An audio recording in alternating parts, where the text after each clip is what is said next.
Ladies and gentlemen, we're back with another live betting breakdown. This time for Noche UFC, we brought out the big guns. My boy Liam Picks Fights is joining me tonight to break down the entire card, give you some betting insight. I appreciate you for joining me tonight. Give me some of your time and giving the audience some of your time as well, because I really respect, your opinion on a lot of the fights. At least I should say most of the fights, all the fights.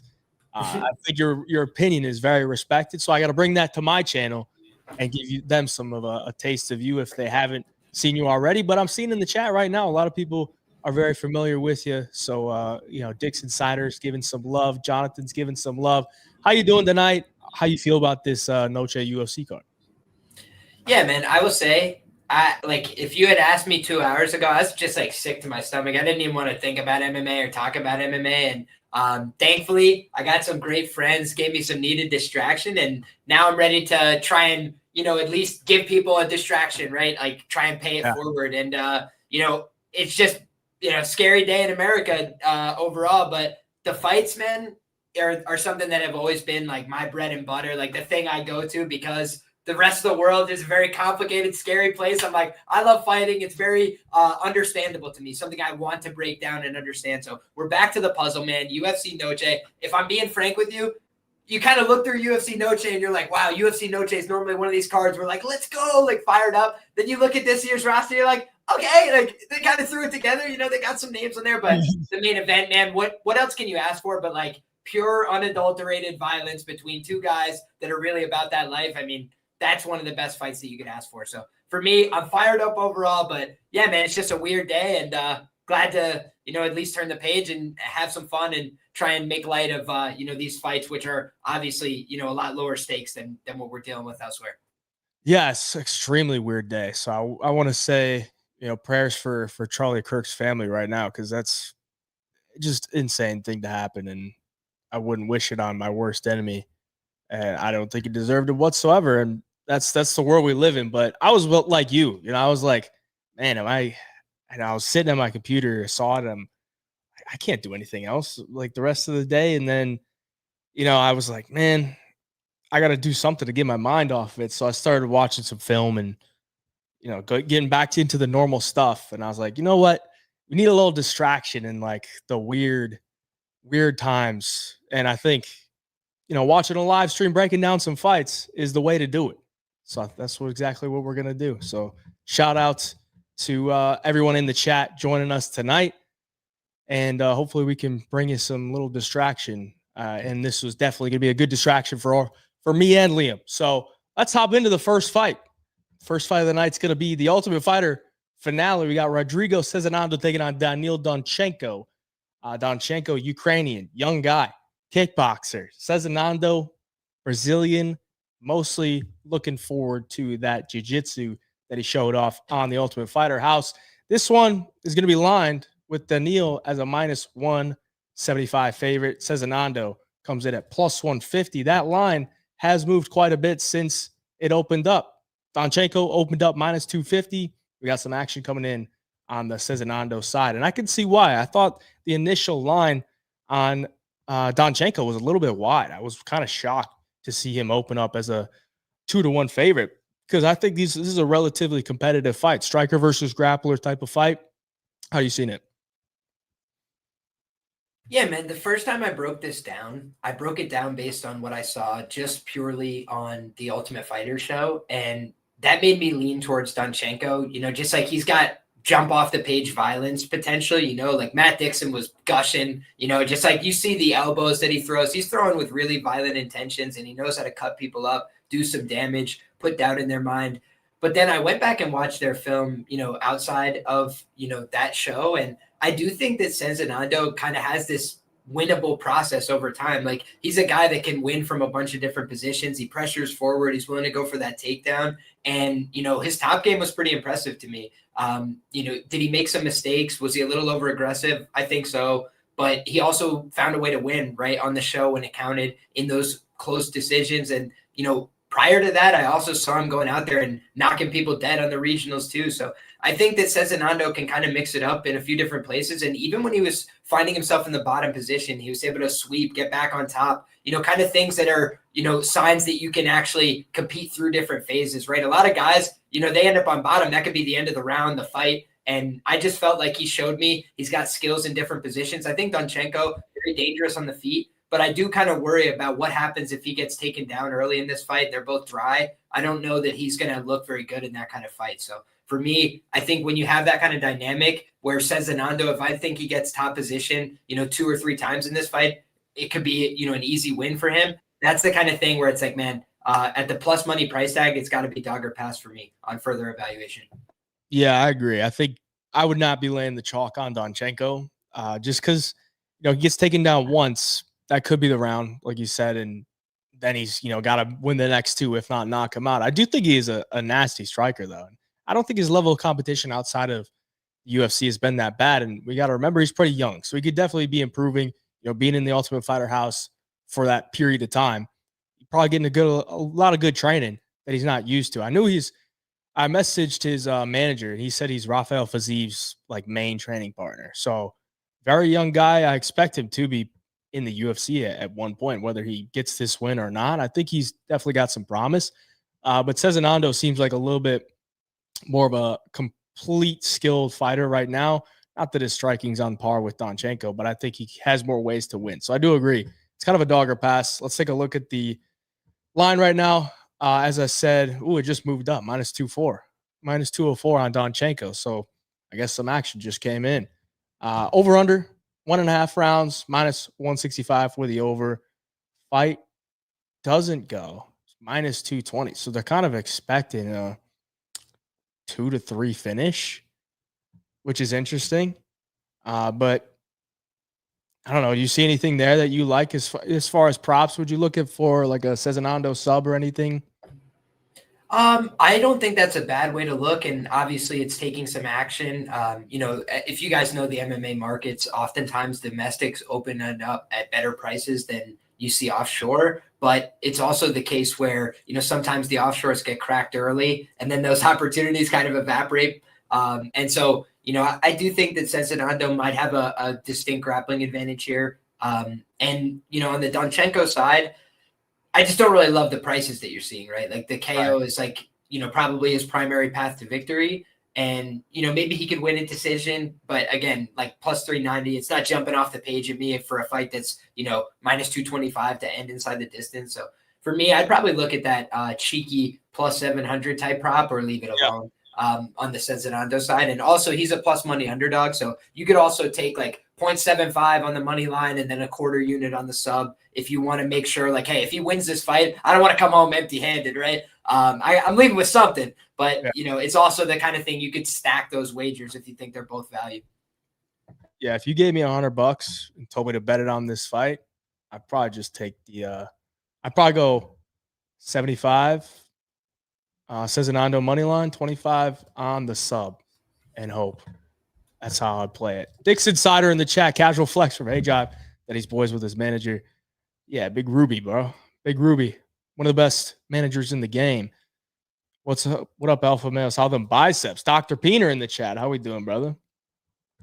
Yeah, I mean, I'm not really super interested in betting this Ultimate Fighter finale because it just seems like I get screwed every time I touch a Ultimate Fighter finale fight. Dude, I'll also say, because people might be hearing this for the first time, I say it all the time on my show, but if you've never heard me talk before, rebooked fights, a lot of times the edge kind of gets baked out of them as well. When you just look at rebooked fights, the book already saw where the sharp players came in with their money the first time they were going to fight. They kind of saw people show their hand and stuff. So it just, for me, I always feel sketchy betting on rebooked fights. Unless I have a really strong read. So when I see a rebooked fight that my read flipped on, I'm like, I don't really have to bet this fight. But again, we're talking about how we would if we were forced. So. Yeah, I completely agree. I don't know if there was a line on this fight though. I mean, I don't remember seeing one because it was the fight was on a Tuesday, right? Of the fight week. And then they aired it, the actual semifinal in the house on the Ultimate Fighter. They aired it And then the fight was on, and then the next day it was off.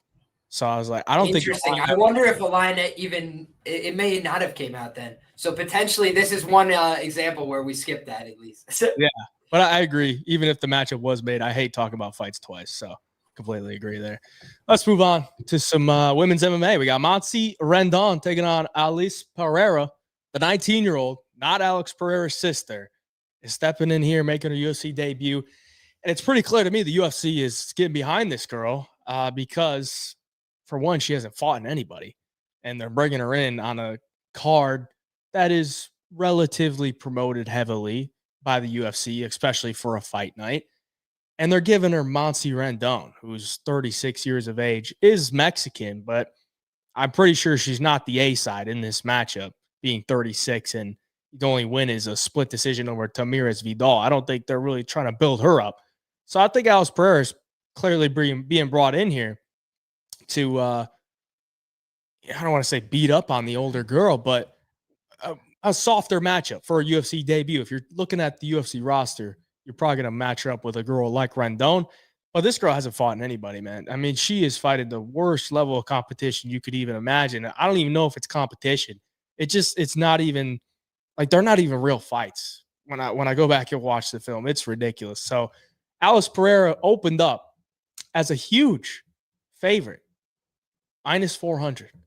And now she's sitting at, I'll share this. Now she's sitting at minus 135 to Montse Rendon, who's 1-1 in the UFC and coming off the loss to Daria Zheleznikova. How do you see this one?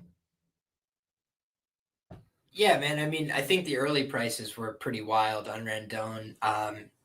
But ultimately, like, again, this is the kind of fight. Do I expect to be parting ways with my dollars on either one of these women? No, I do not. I once described Montserrat Rendon's fight. I think I tweeted about it while she was live. I was like, it looks like these two women are fighting underwater. You know, like they're just throwing so slow that it's like I was like, man, how would somebody not see these punches coming? And it feels like, Pereira is going to just be a big, strong girl. I'm seeing her get takedowns. Is it technique? No, it's bully ball. She's going against smaller opponents, weaker opponents, just horse them to the ground.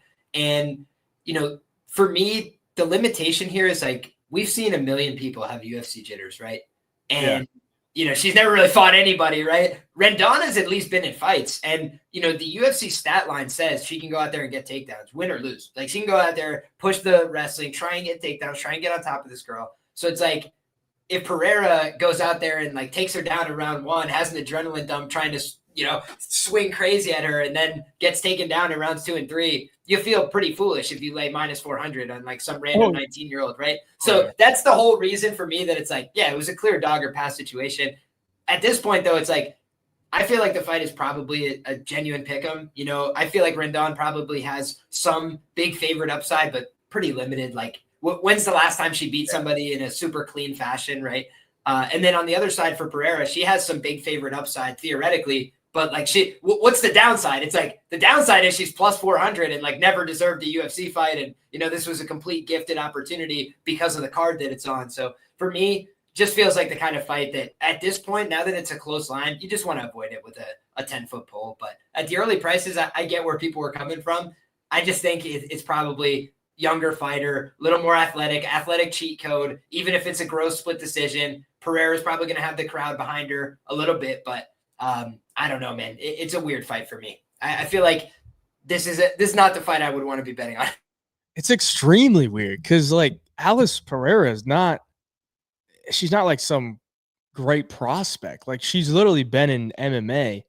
I think they said for like 3 years. She's been training MMA for 3 years. Like granted, she was 16, but like she's not a lot of MMA experience, and most of her fights are literally just setup fights. She's part of that demo fight club with Gelton Almeida and Rafael Cerquera, and we had 2 of them last night on the Contender Series, and I'm like, Felipe Franco fight, I don't want anything to do with that one. Light heavyweights, I don't know what's going on here. So I just stayed off. But then I was like, you know what?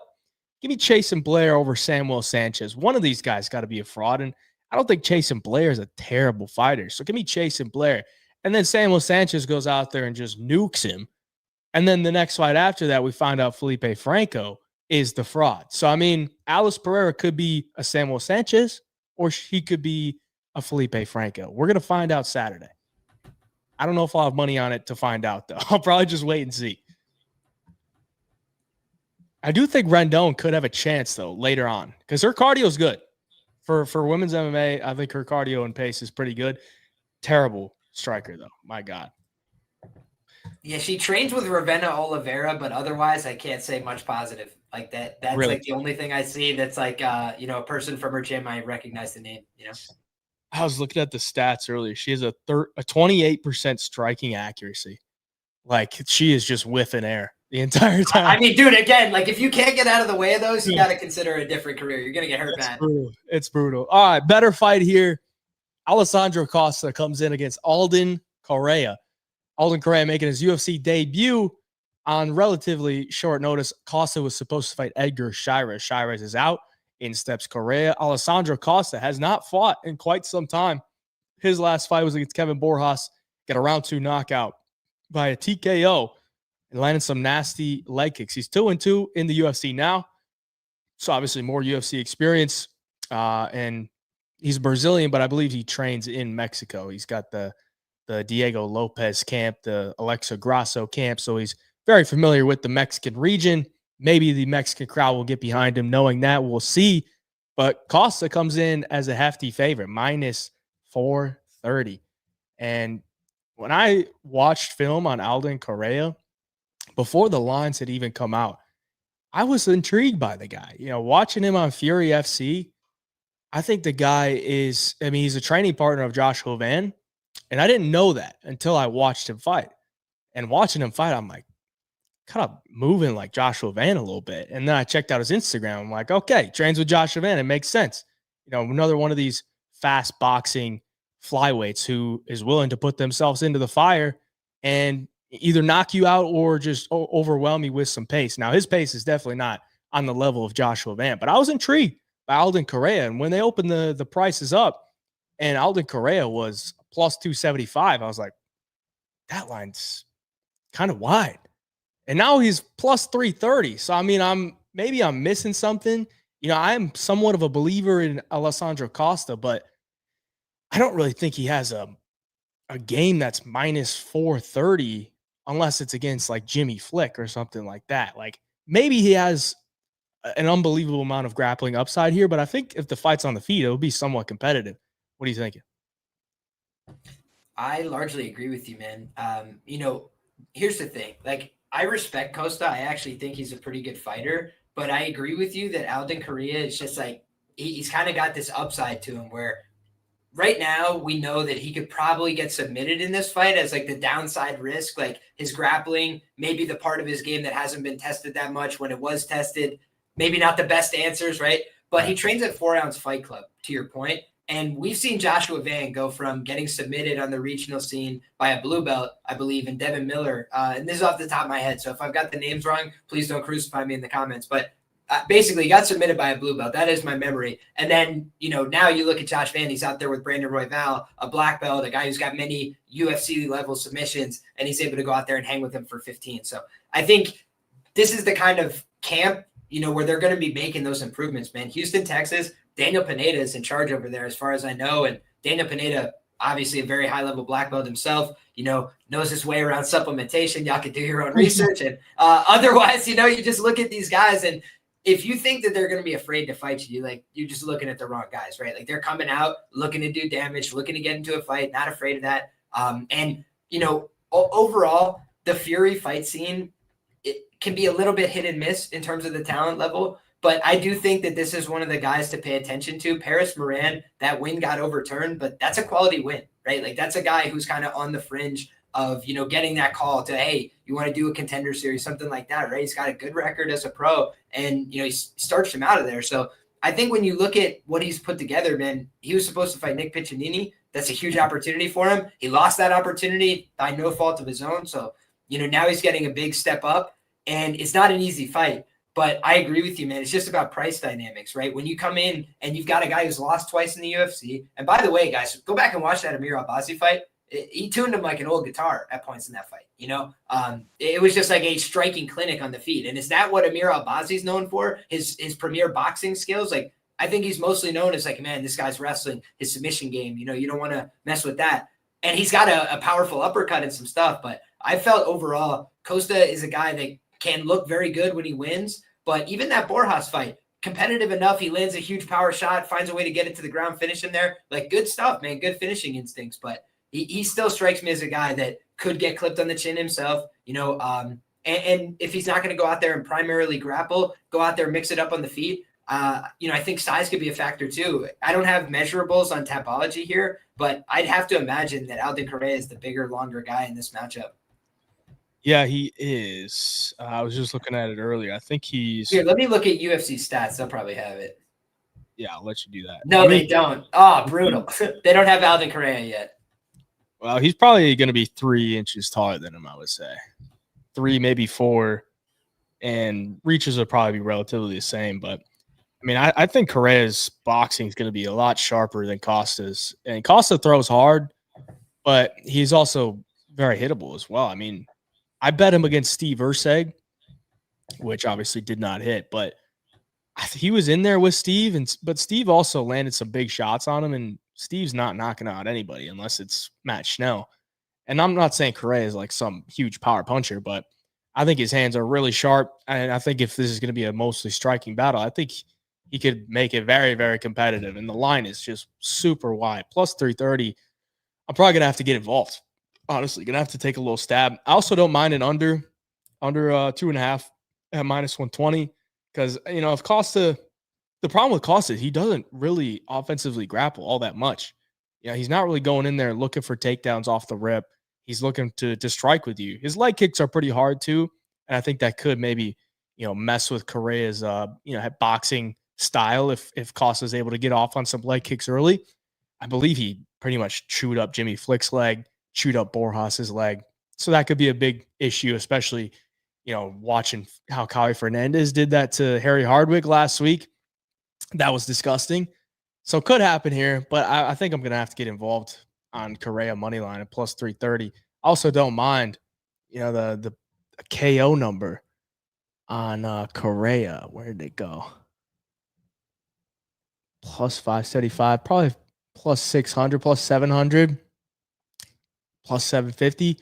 It's a big number, man. I mean, Costa has been knocked out by, like you said, Albazi.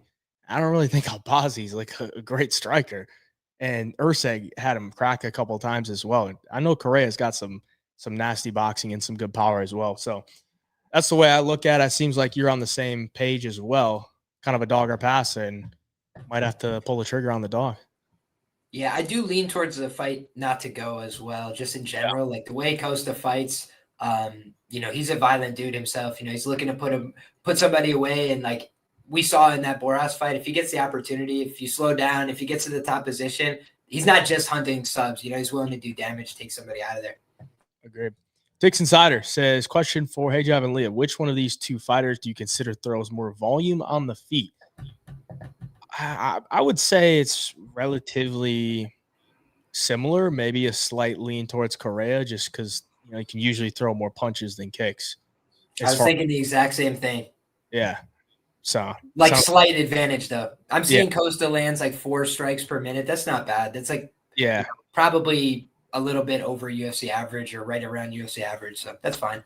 It's not bad. I think if Correa could get some confidence, I think he could pull away with the volume, because I think Costa lacks a little bit of process. He's kind of just looking for that big shot, but he'd definitely land a good amount of kicks here. What's going on at halftime? You got to get him moving backwards with the jab, man. That's what Correa needs to do in this fight to win. Exactly. Take away the kicks. And, man, if there's one fight camp I don't really want to fade, it's Joshua Vance, bro. Big fan of Joshua Vance. Hell yeah. All right, let's move on to some middleweights. We got the man, the myth, back in action. $13 in his bank account. He steps in Saturday night looking to get his show money for one, hopefully a win bonus as well, and maybe a $50K if he pulls something out of his butt. But Zachary Reese steps in as the favorite. Dumas comes in as the underdog once again. Dumas sitting around plus 200 right now. obviously we all know what's going on in his life. Not a lot of good stuff.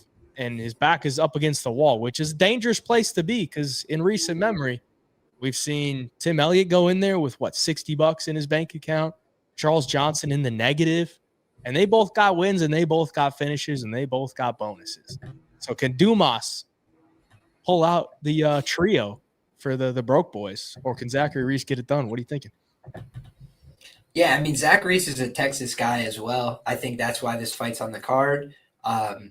You know, I've just never been a huge Zach Reese guy. Like, I'll just tell you the truth, man. Like, I was pretty skeptical when he came in against Cody Brundage. Like, I had just said, I was like, why wouldn't we take the under instead of taking Zach Reese at chalk when they're a similar price? And I was like, we really don't know what he looks like in an extended fight. Now, I will say the guy's cardio is okay.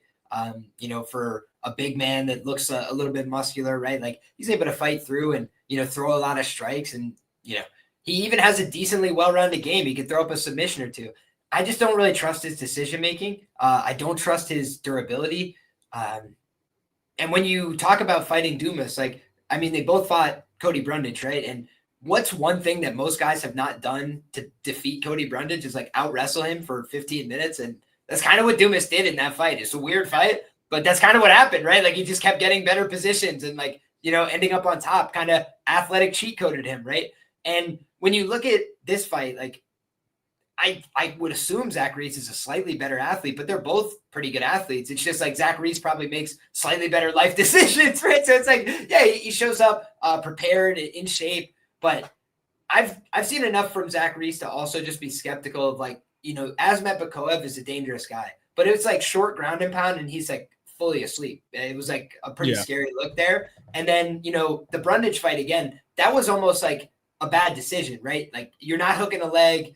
You're not letting go when you're in the air. Like, you put yourself in a really tough spot.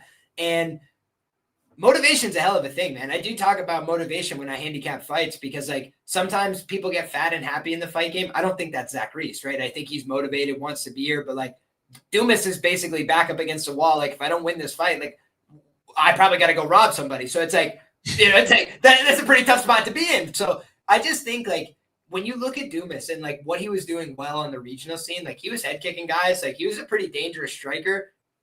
Are we sure he can't go out there and strike with Zach Reese? Like, I think that might be competitive. Like, I think Zach would throw more volume, but I just am not sold that there's a massive advantage one way or the other here. You know, like, I think Reese is in a better situation, a better position. He's probably the guy that should be minus 125, minus 150. I'm just not really a Zach Reese as a huge favorite type guy. And even against Medina, right? Like, of all people, you think, like, this is like, man, if Zach Reese is going to clear one of these big favorite price tags, it's got to be the night.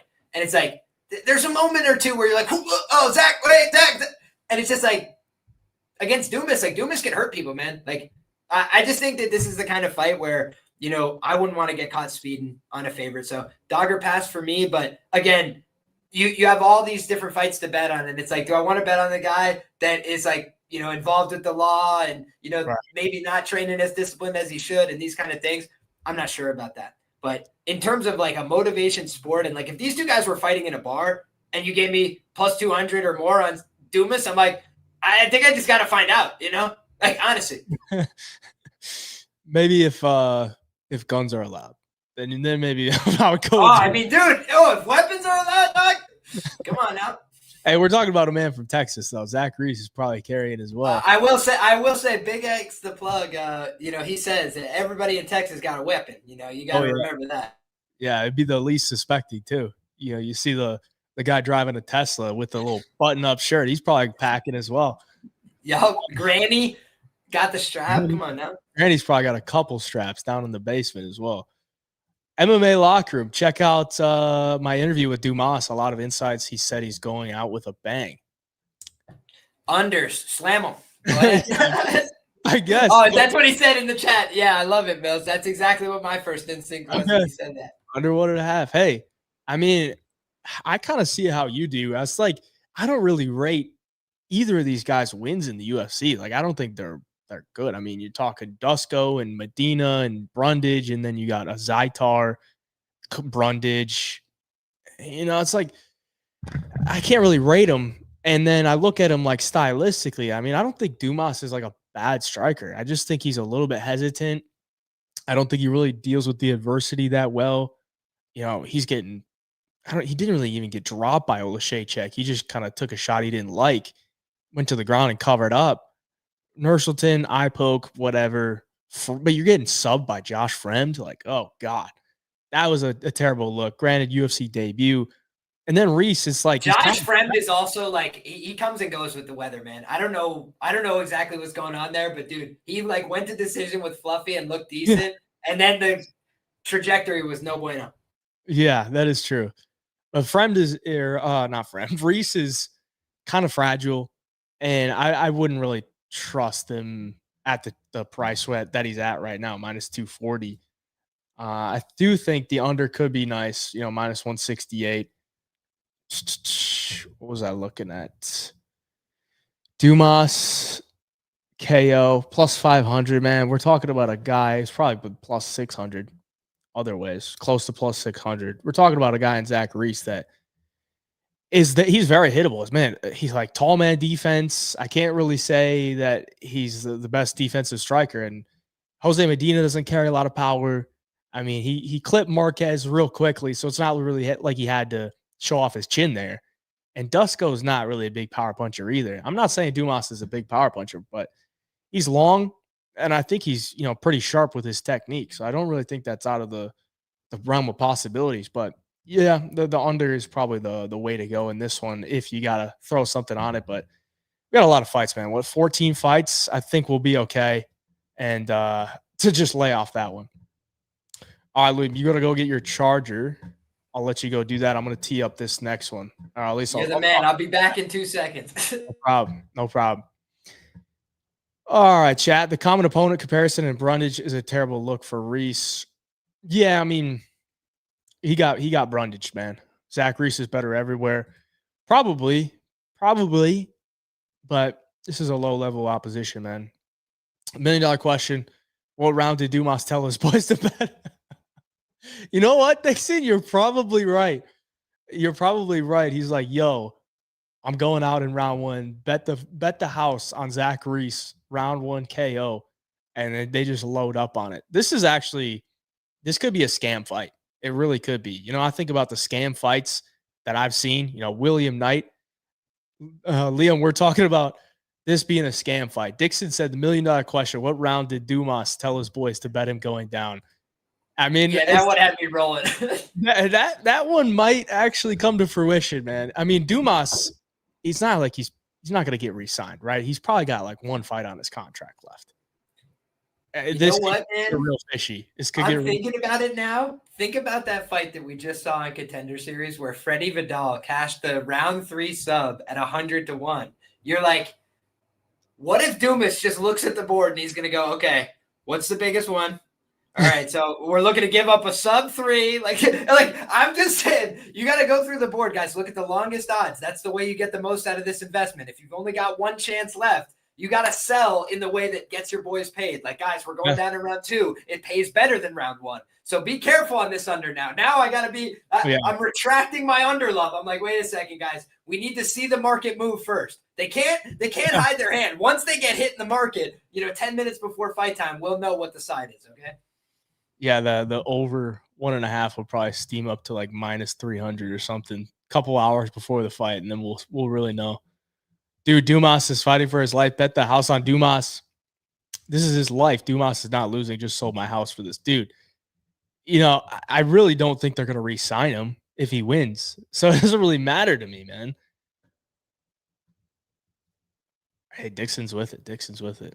He'll offer the heel hook on a silver platter. Oh, God, he could be the heel hook. You never know. The vaulter. Yeah. 16-second fight.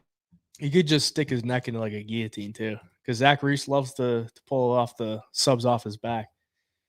All right, let's move on. Better fight, in my opinion. Jesus Aguilar taking on Luis Gurule. Gurule, UFC debut, was a victim to O'Day Osborne. Got knocked out in the second. He comes in as a favorite, though, against Jesus Aguilar, who is coming off the loss to Rafael Estevam, his last fight, where he just got mauled. But he still went for that guillotine probably 4 or 5 times. Just couldn't pull it off, as we know with Jesus Aguilar. You got to watch out for the gilly. But in my humble opinion, I mean, if you are able to avoid that gilly. I mean, I don't think it's that hard to beat Jesus Aguilar. What do you think? I honestly feel a little weird about this one. Like, I was high on Luis Gurule coming into the UFC. I thought the win over Piccinini was pretty validating, that his wrestling was like, good offensively, defensively. And when you just look at it like theoretically, though, right? I think Gurule is a better striker. I think he probably hits a little bit harder than Aguilar. But Aguilar's a dog. He's not afraid to fight. He's willing to bite down. That Shannon Ross knockout was hilarious. I don't think that that's replicable, right? Like, he's not a big hitter like that. But when you just look, like, he's willing to throw a little bit, then get into his game. And I don't think he's going to have a lot of success taking Gurule down. But what I do wonder is, like, is Gurule going to try and wrestle him? Because I think Gurule would be wise to just sprawl, brawl, keep this fight upright, and, throw. And I think that if he ends up going out there and, trying to use his wrestling offensively, it could be to his detriment. Aguilar is a guy that has, like, a really money guillotine. I think it was Suarez he submitted in round 5 with that. Am I crazy? Let me go back and check. Yeah, dude, it was round 5, and Edgar Suarez is, like, pretty tough dude, not an easy guy to make say uncle, right? And that was Aguilar in a fight that he was losing, just finding a way to win late. I think he's pretty dangerous with that. So against a stocky wrestler type guy, I don't think the guillotine's going to be there. But if I'm looking at Aguilar, I'm looking at the sub, I'm looking at, the guillotine, because I do think that's a lot of his win equity here. And on the Gurule side, like, I'd probably be looking at the KO, because I don't want to lay a chalk price with this kind of guy after he's coming off a tough loss. But I do think that he's got real power in his hands. And when he's confident flowing on the feet, he's got big knockout power. So Ode Osborne also just looked sensational in his last fight, gave Urseg a real go. So I don't know that that's like the worst loss, right? It's a very experienced UFC guy. No, yeah, I don't give him like a hard time for that loss at all. I was going into that one. I'm like, UFC debut against O'Day is kind of tough, man. Like, O'Day's made some good improvements over his career, and he's extremely long, very fast, and hits very hard. So he got caught by O'Day, and is Jesus Aguilar going to be like that? No, he's like the complete opposite. He's short arms, doesn't have much power. The only guy he's ever knocked out was Shannon Ross, and he's not really like a fast striker. It's actually really sloppy.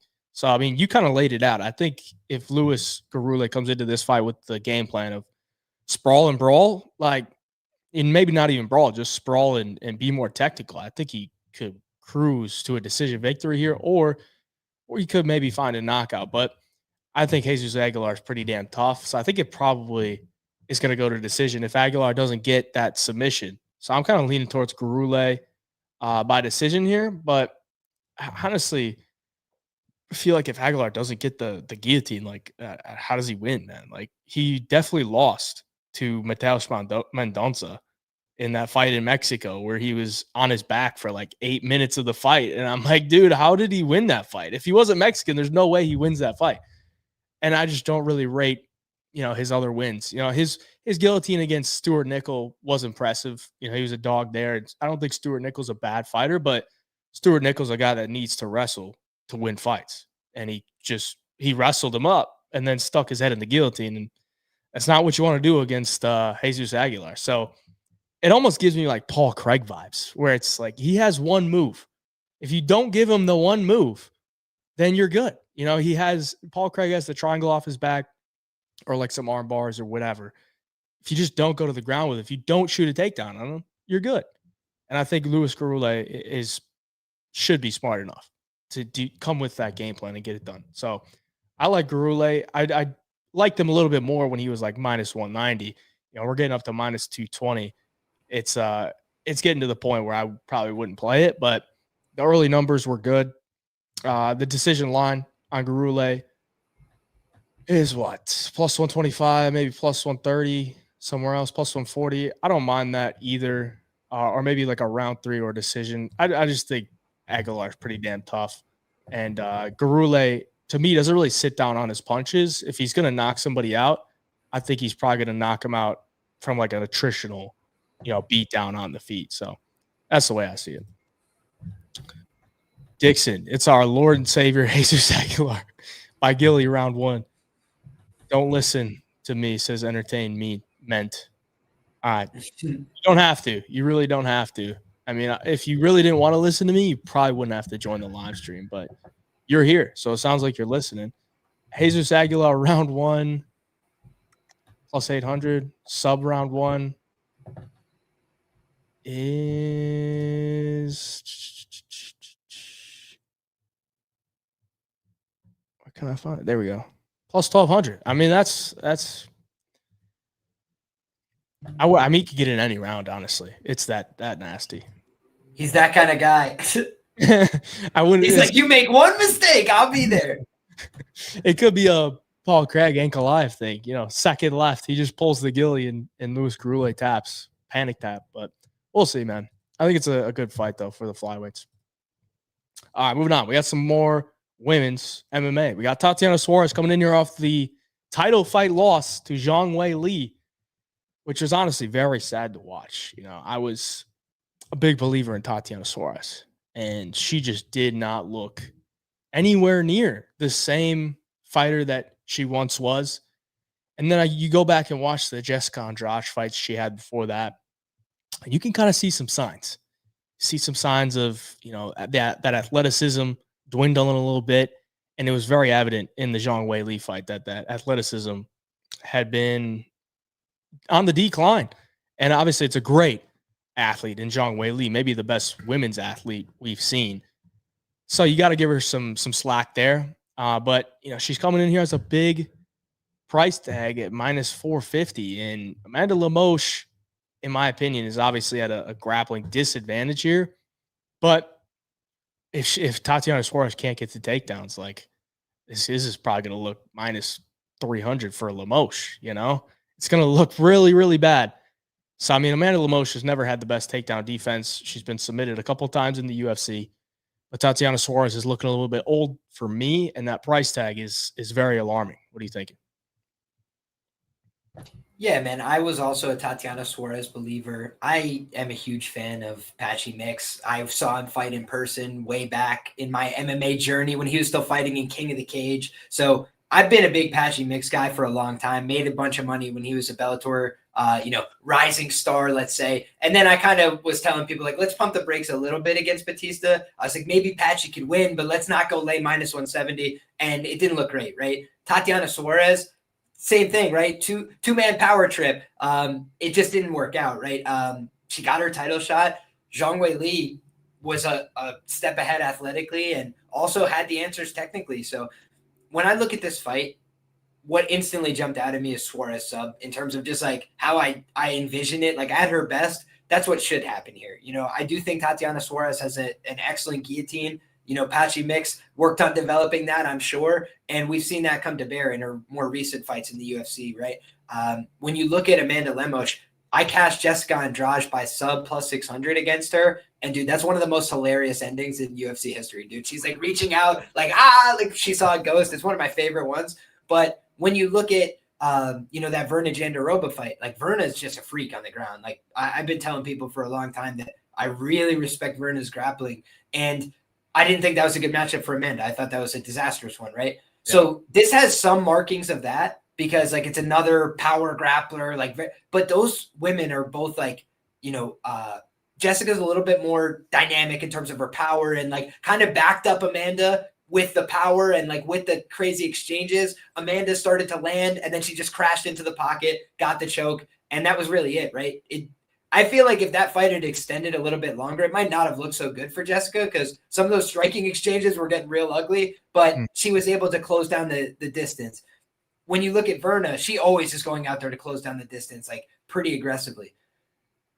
I've been a little bit perturbed by Tatiana's like getting stuck at distance and kind of getting stuck in awkward, long striking exchanges and stuff. Against Amanda, you can't really afford to do that, right? Like a lot of women, you could just afford to stand in front of them and like make some mistakes and it's not going to be a huge problem for you, right? Like you keep working your game, applying your craft. Montana De La Rosa, you can miss a couple takedowns or get into a couple exchanges, not get them, and then keep working. But I do worry that like if Amanda's putting mitts on her, like it could just be a bad night at the office, right? We've seen good fighters, Mackenzie Dern, just get lit up, like touched with the power, and they start, seeing stars, looking at constellations. They're rolling all over the octagon. So I think that like on the Lemos side, it's a big money line price, and it's also the KO is like plus 950. And it's like, have you guys seen Amanda Lemos fight? Like, she's a really dangerous woman. Like, you do not want to be on the other end of those punches. So I think that there's some upside to that, right? Lucindo, young woman, able to mix in some takedowns and whatever, maybe not get cleaned up and finished, but against another older contemporary type of woman where maybe she was slowing down and kind of a minor miracle she didn't get finished by Zhang Wei Li, I think Suarez has the heart of a champion. So, like, it's not going to be easy. But, like, again, if you're just not getting takedowns and getting hit hard by Amanda Lemos, like, dog, you might just end up on your back. Like, that's just the way fighting is. So, I think Suarez wins by sub more often than not. But it's a minus 400, right? We're saying 80% of the time. And it's like, that's a lot of times, So, it's a different story for me if we're getting a better number. I think Jessica Andrade, by the way, was like minus 200. If my memory serves, I feel like I had her bet on the money line and parlays it, but it was like minus 200. And that's a UFC champion that, has knockout power and I thought had a clear jiu-jitsu advantage. That's why I love that spot. I was like, yeah, give me that. But even that fight was a little bit hairy, right? Like, she's kind of getting in these crazy exchanges and she's like, F this, let me grab a hold of her, and then just got the easy win. I think Lemos has gotten better since then, honestly. Because when you go watch her get out-grappled by Zhang Wei Li, she's still fighting through position. She's still offering her own offense. So I think this fight could play out more competitive than the line. So for me, it's Tatiana Suarez by sub, or it's Amanda Lemos money line and knockout. Yeah, I agree. I mean, I think you make one mistake against Suarez, if Lemos gives up her neck once, that might be wraps. But I do think Lemos' footwork on the feet is probably going to give Suarez some problems because I just think Suarez looks so slow. And I think Lemos uses a lot of good footwork from the outside. She's kind of in and out. She'll pick her shots nicely. And in the Lucindo fight, people were telling me Lucindo's going to take her down and submit her. I'm like, it's just not going to happen, dude. Like, Lemos is actually very, very strong in that clinch position, and Lucindo doesn't wrestle the legs at all. It's all body lock trips.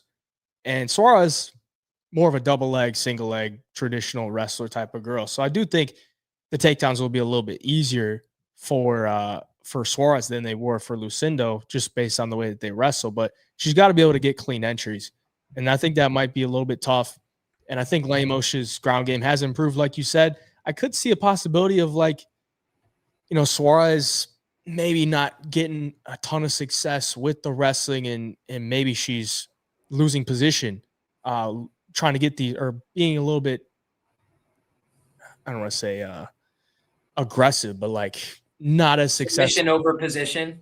Maybe, yeah. Maybe she pulls guillotine and she ends up on bottom, and then Lemos is just on top of her, and being heavy on top, holding her on top. I think the Lemos decision line could be nice, just because if it goes to decision, I don't know that Suarez is just going to get her down and hold her down for all 3 rounds. I think Lemos probably has some success if it goes to a decision. So, I mean, Lemos by decision is a big number, plus 700, plus 890. You're probably going to get plus 800 or so. I do like her just on the money line as well, plus 370. It's another plus 300 plus dog that I'm like, why is this line so wide, How about this for a stat, dude? I just went back and looked, and since 2021, Tatiana Suarez has fought 3 times. Amanda Lemos has fought 10 times. It's just like the level of activity has been way, way different. And even like the quality of competition in some ways, the quality of wins, like you have to give some credit to Lemos for going out there, testing herself, getting these wins over top girls. And I really respect Tatiana Suarez, her body of work, her craft. But eventually you got to say, like, it's hard to rank somebody or like hold them in the same esteem when they're not putting it on the line, when they're not in these fights. And when they are, to your point, man, it used to look one way. It used to be Carla Esparza, bully beat down, hold her to the ground and beat the hell out of her. And now it's kind of like, nickel and diamond, get you into the front headlock, and then I finally finish you. But they look like close fights otherwise. And that's not how it used to be, guys. If you guys watch those old fights back in 2017, when Tatiana Suarez was at her very best, it was a different physical swarming performance, violent performance. And we have to see if she can get that back. Better for everybody, right? Better for the division, better for MMA. We just don't know, right? And it is speculation. At minus 400, you don't want to be speculating. You want to be knowing, you want to have guarantees, right? Yeah, I completely agree. So it's dog or pass for me on the Lemos side, and I'll probably have to get involved, man. All right, moving on to another great grappler. We got Claudio Puelles taking on Joaquim Silva. Puelles coming in off the loss to Fares Ziam. Silva coming in here after the loss to Drakkar Close last year. And I think this is set at a pick 'em right now, and I can see why. Because this is as binary as it gets. If Claudio Puelles gets his wrestling going, sure, he's gonna look good. But if he doesn't, then his striking is pretty dang bad. And I don't really know that I have a strong take on either side. So I'm hoping you have a stronger take than I do. But I'm tending to lean towards Joaquim Silva just because I don't know that Puelles is going to submit him. You know, Joaquim Silva's jiu-jitsu has been his base for a long time. He never really uses it, but he does have it. And I think Joaquim Silva is the much better striker here.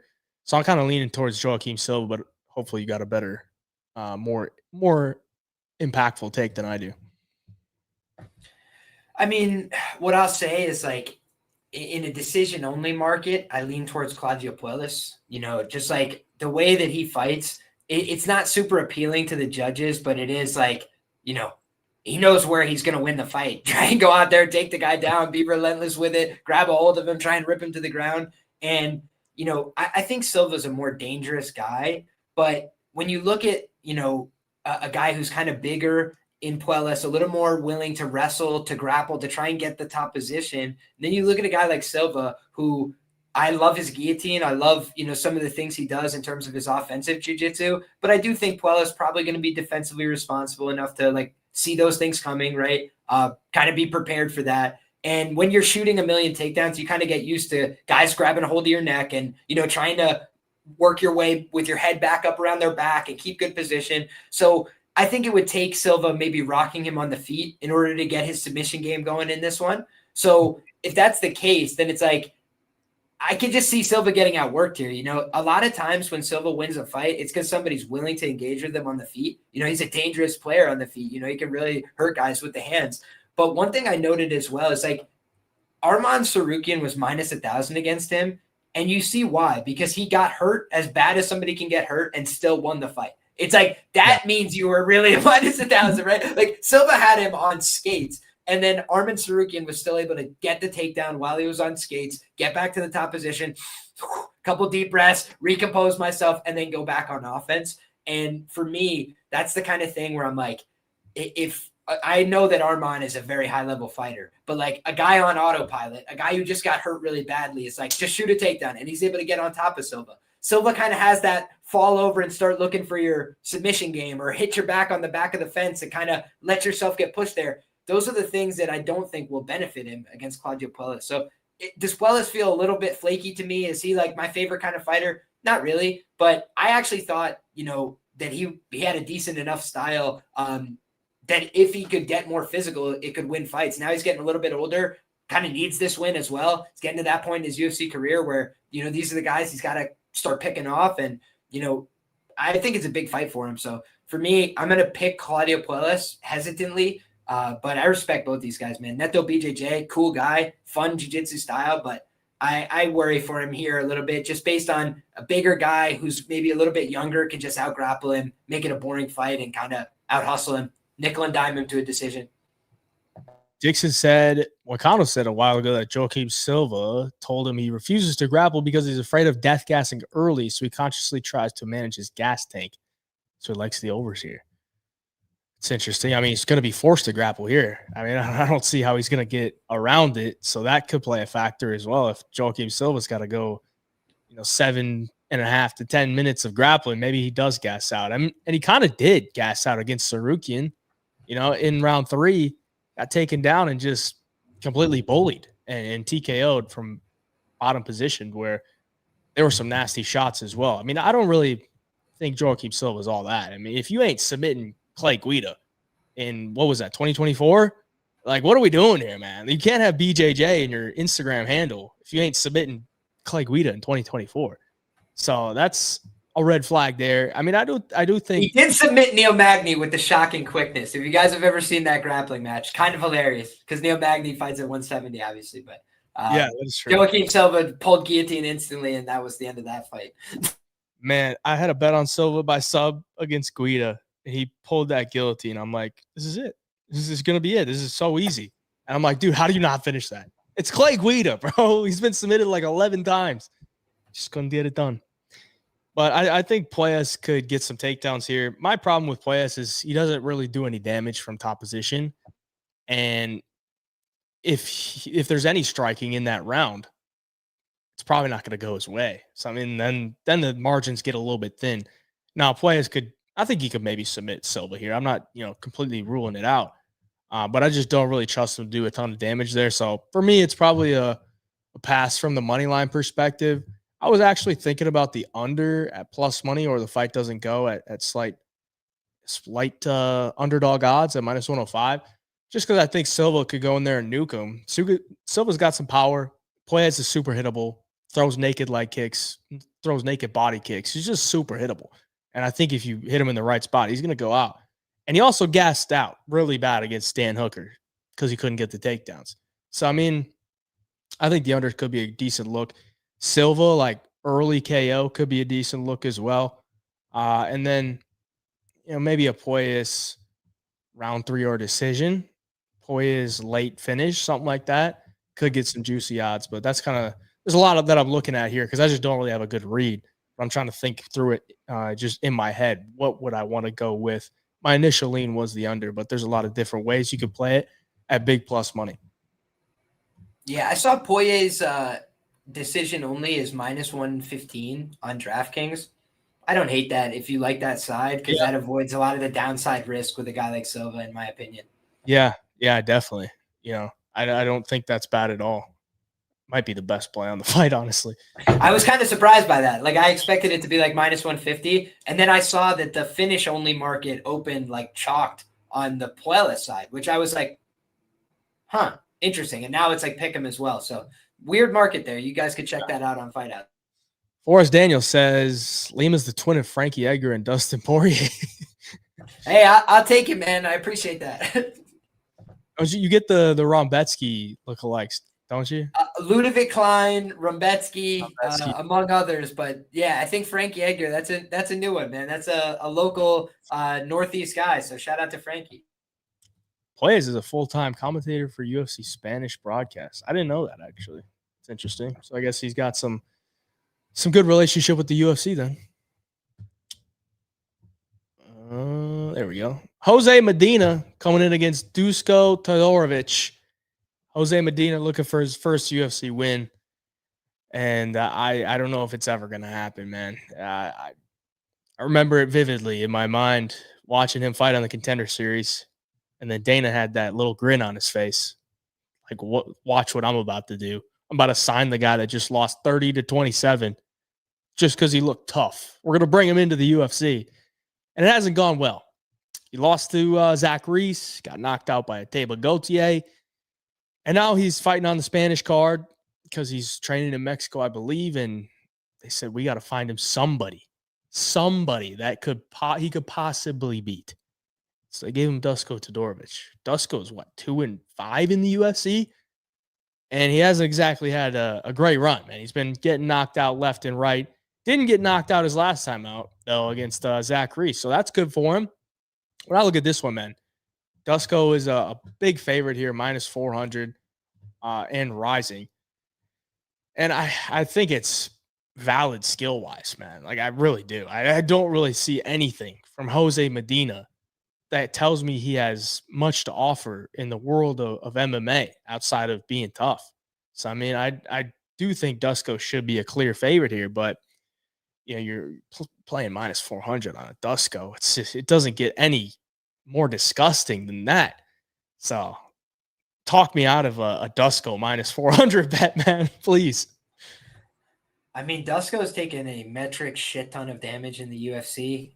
Medina's like, anything you could do, I could do better. He's chasing after him fast, dangerous stuff, man. And the other thing about Dusko is, suffered a really bad knee injury. I honestly think he re-injured it, if my memory serves, as well, and needed to get multiple surgeries. So Dusko's kind of been on a tough run, and you look at the fact he's lost his last 3 fights. He hasn't won a fight since that knee injury. So, this fight is like a, flip a coin in the sense of like, is it Dusko Todorovic? Like, find him anybody on the roster that he could beat, or is it like Jose Medina? Is there anybody on the roster that he could beat? And they're like, well, Dusko hasn't won a fight in a long time, and he barely won fights when he was winning fights. And it's the kind of thing where I agree with you. Like, skill for skill, Dusko is better at things in MMA. Like, if he wants to out-grapple him here, he should be able to out-grapple him, in my opinion. And also, like, Dusko is the more proven striker too. But like, if there's a guy that just, it's pretty hard to rely on to go out there and win UFC fights, it's Dusko, man. Like, he has not beaten very good UFC fighters when he's been in there. And the guys he's lost to, like, I don't think you could say any of them are bad, right? But like, some of them are just like 500 UFC guys, like I think of Chidi Njokuani. I think he's like 5-4, it's a fine UFC guy. But again, that's a guy that's cleaning him up, finishing him bad. And then you look at RoboCop, he went to decision there, fair play. Punahele, he kind of was on hard times. He's found a way to bounce back. Good for him. Did move down a weight class, though, to make that happen. I should remind people. Then you look at Christian Leroy Duncan. That's an injury. Chalk that one up. Mansour Abdul Malik. At the time, everybody's saying the best prospect and all this stuff. And it's like, since that, how has that looked? It's like Mansour had his own tough fight, and, things didn't look so great there. Then you look at the Zach Reese fight. It's like, Dusko is just in a tough spot. He's got no momentum. He's got no, I would imagine it's hard to build up your confidence. Like, hey, I keep losing these things. Let's go do it again. Like, it just feels like both these guys are kind of backed into a corner and need a win here really desperately. Medina's not good at anything particularly, but if you could just survive, Dusko does start to tire out a little bit. Like, he's a guy that kind of front loads his offense, goes out there, throws a lot of stuff. And I do just worry, like, what if he goes out there and punches this guy 50 times in the face, and then Medina's like, okay, hit me again, and Dusko just goes into cardiac arrest. And it's like, that's how Medina wins this fight for me. Like, I think he was getting takedowns late in one of these fights, whether it was Reese or Gadzi Sulov, and it's like Medina doesn't know how to wrestle, right? So how is he getting takedowns? Just getting hurt on the feet and being like, get over here, like, grab a hold of him, fall into him. Dusko's better, more technical, but does he have the same heart? I do think that's a little bit of an open question. Like, Medina's willing to go to hell and back. Atiba Gauthier would do bad things to Dusko right now, in my humble opinion. So it's like, how much do you want to judge him for that one? The thing is, he just doesn't do offense. So for me, like, Dusko has to be the favorite here, but I do think it's priced prohibitively. I'd rather be involved in like some kind of violence, I think, and just hope one of these guys falls apart. Because, I don't think either one's super defensively responsible. Dusko at his best, man, was fighting with his hands down at his chest, like nipple level, and like just swanging them things. And that leads to some cool knockouts and fun fights. But that also leads to, getting sent to hell a couple times in the UFC. Fight doesn't go is plus 115. That's kind of tempting, man. On a low-level matchup like this where, I don't think both guys have much defense at all. I mean, both guys are terrible defensively. And both guys keep incurring damage. Yeah, they do. So I don't mind that at all. What was I going to say? Yeah, I mean, the fact that Dusko has a win over Michel Pereira is hilarious, man. Like, this dude knocked out Michel Pereira back in the day. So dude, classic pre-UFC footage right there. Yeah, at least a win you can hang your hat on. I can't really say the same for Medina, but yeah, if I was forced to play something here, I'd probably play the fight doesn't go plus 115. I won't be laying the chalk on Todorovic at minus 400. I won't do it. I'm trying to be a little bit more selective, and I just don't think a Todorovic minus 400 bet is in my cards this weekend, but won't be betting Medina either. I can tell you that. All right, let's move on to some vets. We got Alexander Hernandez taking on Diego Ferreira. Ferreira comes in after the fight with King Green got canceled at UFC 319. On the same card was Alexander Hernandez knocked out Chase Hooper in round 1 at the buzzer as a big underdog. And now we're looking at a pretty near pick'em fight with Hernandez and Diego Ferreira. Ferreira, obviously the much older fighter than Hernandez. Hernandez at 155 seems to have found a home. And He's turned around very quickly after a performance bonus. Did he get a performance bonus against Hooper? I think he did. If he didn't, that's disrespect. Yeah. If he actually, I don't even think he did. Did he? Let me look that up. But I'll go ahead and give your take on this. I got to look that up. Sure thing, man. These are both Texas guys, right? If you look at, Alexander Hernandez, I'm pretty sure he's a San Antonio guy. Carlos Diego Ferreira, Fortis MMA guy, kind of travels all over Texas as best I remember to get his training in. And, I have nothing but respect for CDF. Like the career he's put together, the wins that he has. I believe he audited Anthony Pettis at one point in his career when Pettis was still a relevant name in the lightweight division. So you just got to tip your cap to the guy. Like been around for a long time, done a lot of great things. He's 40 years of age, man. And like the fact he keeps rattling off these wins, it's like very impressive, right? Like the fact that he was able to beat Rebecca, like that's a good win, man. But we have seen Rebecca win, lose, or draw. Like you can bust him up. You could do some damage to that guy. And Diego Ferreira was the one that let us know. But like that's happened to him in subsequent fights, right? Like it's not like that was a one-time thing. Then you look at the fight where he goes out there and cleans up Michael Johnson. Michael Johnson was whooping his ass. I had told my buddy, he's like, bro, like I need to bet on Michael Johnson. Like he's going to style on this dude. And I'm like, dude, let me tell you something. Don't do that. And he's like, no, I got to it. I'm like, dog, I was like, let me hold the money, bro. If it doesn't hit, I'll pay you. And he's like, all right. And then Michael Johnson's running a clinic out there. He's like, bro, what did I tell you? Why ain't you? And then all of a sudden, just one, and Johnson's doing the, full out sleeping. So I just said, I was like, take that money back.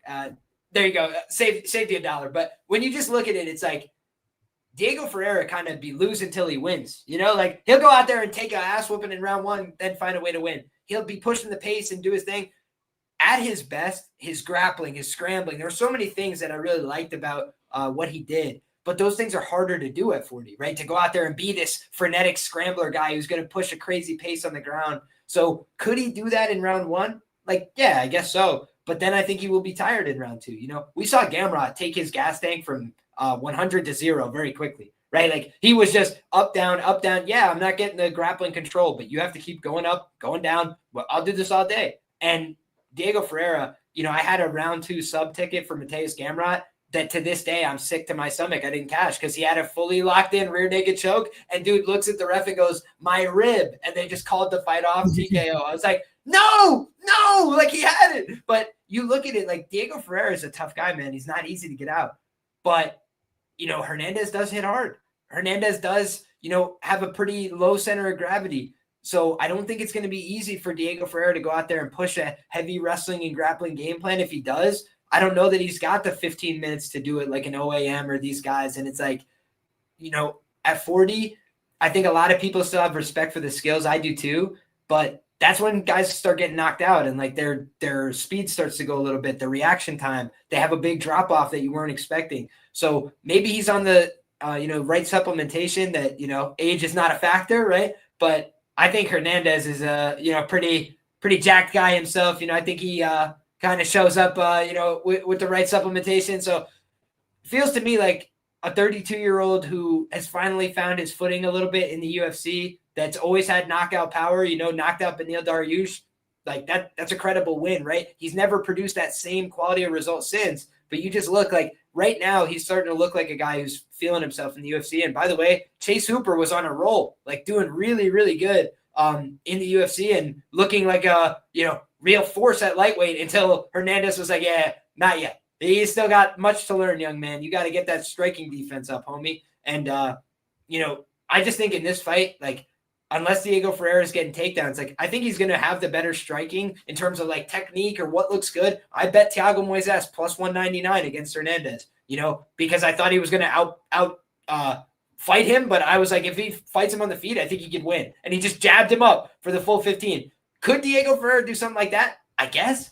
But ultimately, man, I just lean towards Hernandez is a more dangerous fighter on the feet for me, even though they're both good on the feet. And like, I think his speed, his power, probably a little bit more pronounced at this point in their respective careers. So really, like, bigger fan of CDF, but I think the writing's on the wall a little bit at 40. So I got to ask you a question because, Hernandez just fought recently, and I asked MMA fortune teller who was on my live stream the same question. So I'm going to relay it to you.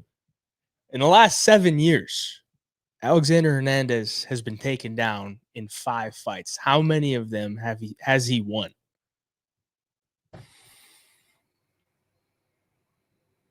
All of them. 0. Zero? Oh, dude, that's hilarious. Anytime he's been taken down, he has lost. And so I knew it was going to be something surprising, so I should have went all or none, right? In going into that Hooper fight, it was like, well, man, this is probably not gonna work out well because Hooper's probably gonna take him down at least once. But he didn't take him down. He didn't take him down a single time, and he got the round 1 KO. So, yeah, I mean, Hernandez, if you can grapple him up and you can push a pace on him, it's not exactly what he wants to do. And I do think, Diego could maybe do that, but I don't really see Diego going in there and shooting takedowns early in most of his fights. Like, it's just not really what he's been doing. And I think it's going to be tough at 40 years of age. And how did Hernandez make it tough for Hooper to do that? He stayed to the outside, used his superior speed and footwork, and made it tough for Hooper to get close to him at all. And I think there could be a very similar thing happening here against Carlos Diego Ferreira because, Ferreira's not a bad striker, but I think Hernandez is just way faster. I think he hits a little bit harder, like you said. And I think his footwork's going to be much better. So, I mean, I think Hernandez is probably the side here. We're looking at the odds right now, and I'm kind of just sitting back and watching because Hernandez opened as a -135, got up to -160, and it's just been coming down since then. He is a slight dog here, -102. If that hits plus money, I might have to take a little stab. I think Hernandez, he's a San Antonio guy as well. I went to UFC San Antonio when it was Chito Vera versus Sandhagen, and I got the VIP experience the first time I ever did it. And one of the fighters that was there as like a guest fighter was Alexander Hernandez. I can't exactly say much about him because I didn't really talk to him, but he was there because this is his home city. So it's a big motivation for him to get a win here against CDF. And CDF's a Texas guy as well, I believe. So, I mean, they're both relatively in the same area, but I think Hernandez, youth, speed, power, weight class of 155 seems like his cardio is good at 155, or at least good enough, to not fall apart after 7.5 minutes. So, yeah, give me Alexander Hernandez as well. I do think it could be a decision, though. I would struggle to see him just, flatlining Diego, but Diego is 40, man. And the durability has never been bad for Diego. It's kind of been these grapplers that are finishing him and putting a pace on him. But at 40, man, it's not like your chin's going to be great. It's not like his chin's going to be better than Chase Hooper's. Maybe his striking defense might be a little bit better than Chase Hooper's, but I struggle to see that. So Hernandez KO plus 265, maybe plus 300 on a better book. But they're kind of pricing it similar to the decision. So we'll see. But it's Hernandez for me as well. We'll hit the chat. Dix Insider, hey GPT with the stats as always, brother. I love me some interesting stats. Ferreira should try to keep this in kickboxing range to secure he keeps the fight at the right pace for him to win. I don't know if he would want to keep it at kickboxing range. I think he'd be at a disadvantage there with the speed, to be honest. You sold me Liam Hernandez KO. Hernandez under 1.5. I just think the hard thing will be for him to find Ferreira on the feet, but I don't think Ferreira will be able to keep a fast pace at all. If I remember correctly, Rombetsky dropped him in round 1. CDF in round 1. Correct? Am I correct on that? I'm going to look. I definitely remember him struggling in the first round. Let me see if it was an official knockdown. Okay, here we go. Yep, dropped him in round 1. But correct. Rombetsky's a fucking pressure fighter. So, I mean, he's going to be go out there swanging and banging. But, yeah, we like the Hernandez side. All right, we got – how many fights on the main card do we got? 1, 2, 3, 4. We got 5. All right, so they're not doing the 6-fight main card like they do for some fight nights. We got 5. Opening up the main card, we got Santiago Luna taking on Quang Lee. When I was doing my film, I'm like, I don't know Santiago Luna, and I got to go check him out. So, I mean, when I saw the guy, I'm like, wow, I'm pretty excited to watch this guy in the UFC. He seems like a guy that's going to go out there and leave it all out there, looking for the finish. Mexican prospect, very young. I think he's 22 years of age. So I was impressed. And then, you look at Quang Lee, and Quang Lee's coming off a win against Gaston Bolanos. That's good. Submission win against a mostly stand-up striker, but he got it done. So he's 1-2 in the UFC now. Luna making his UFC debut.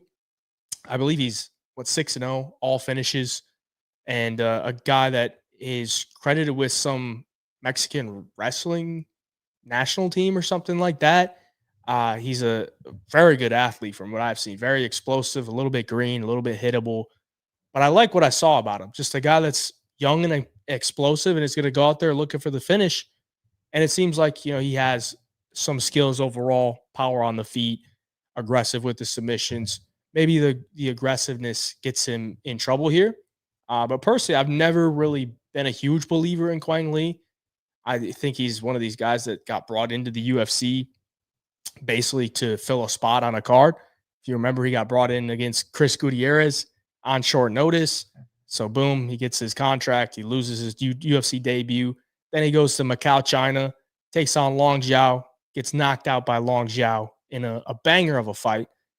And then they give him Gaston Bolanos. He gets it done. So maybe this is the last fight on his contract. Who knows?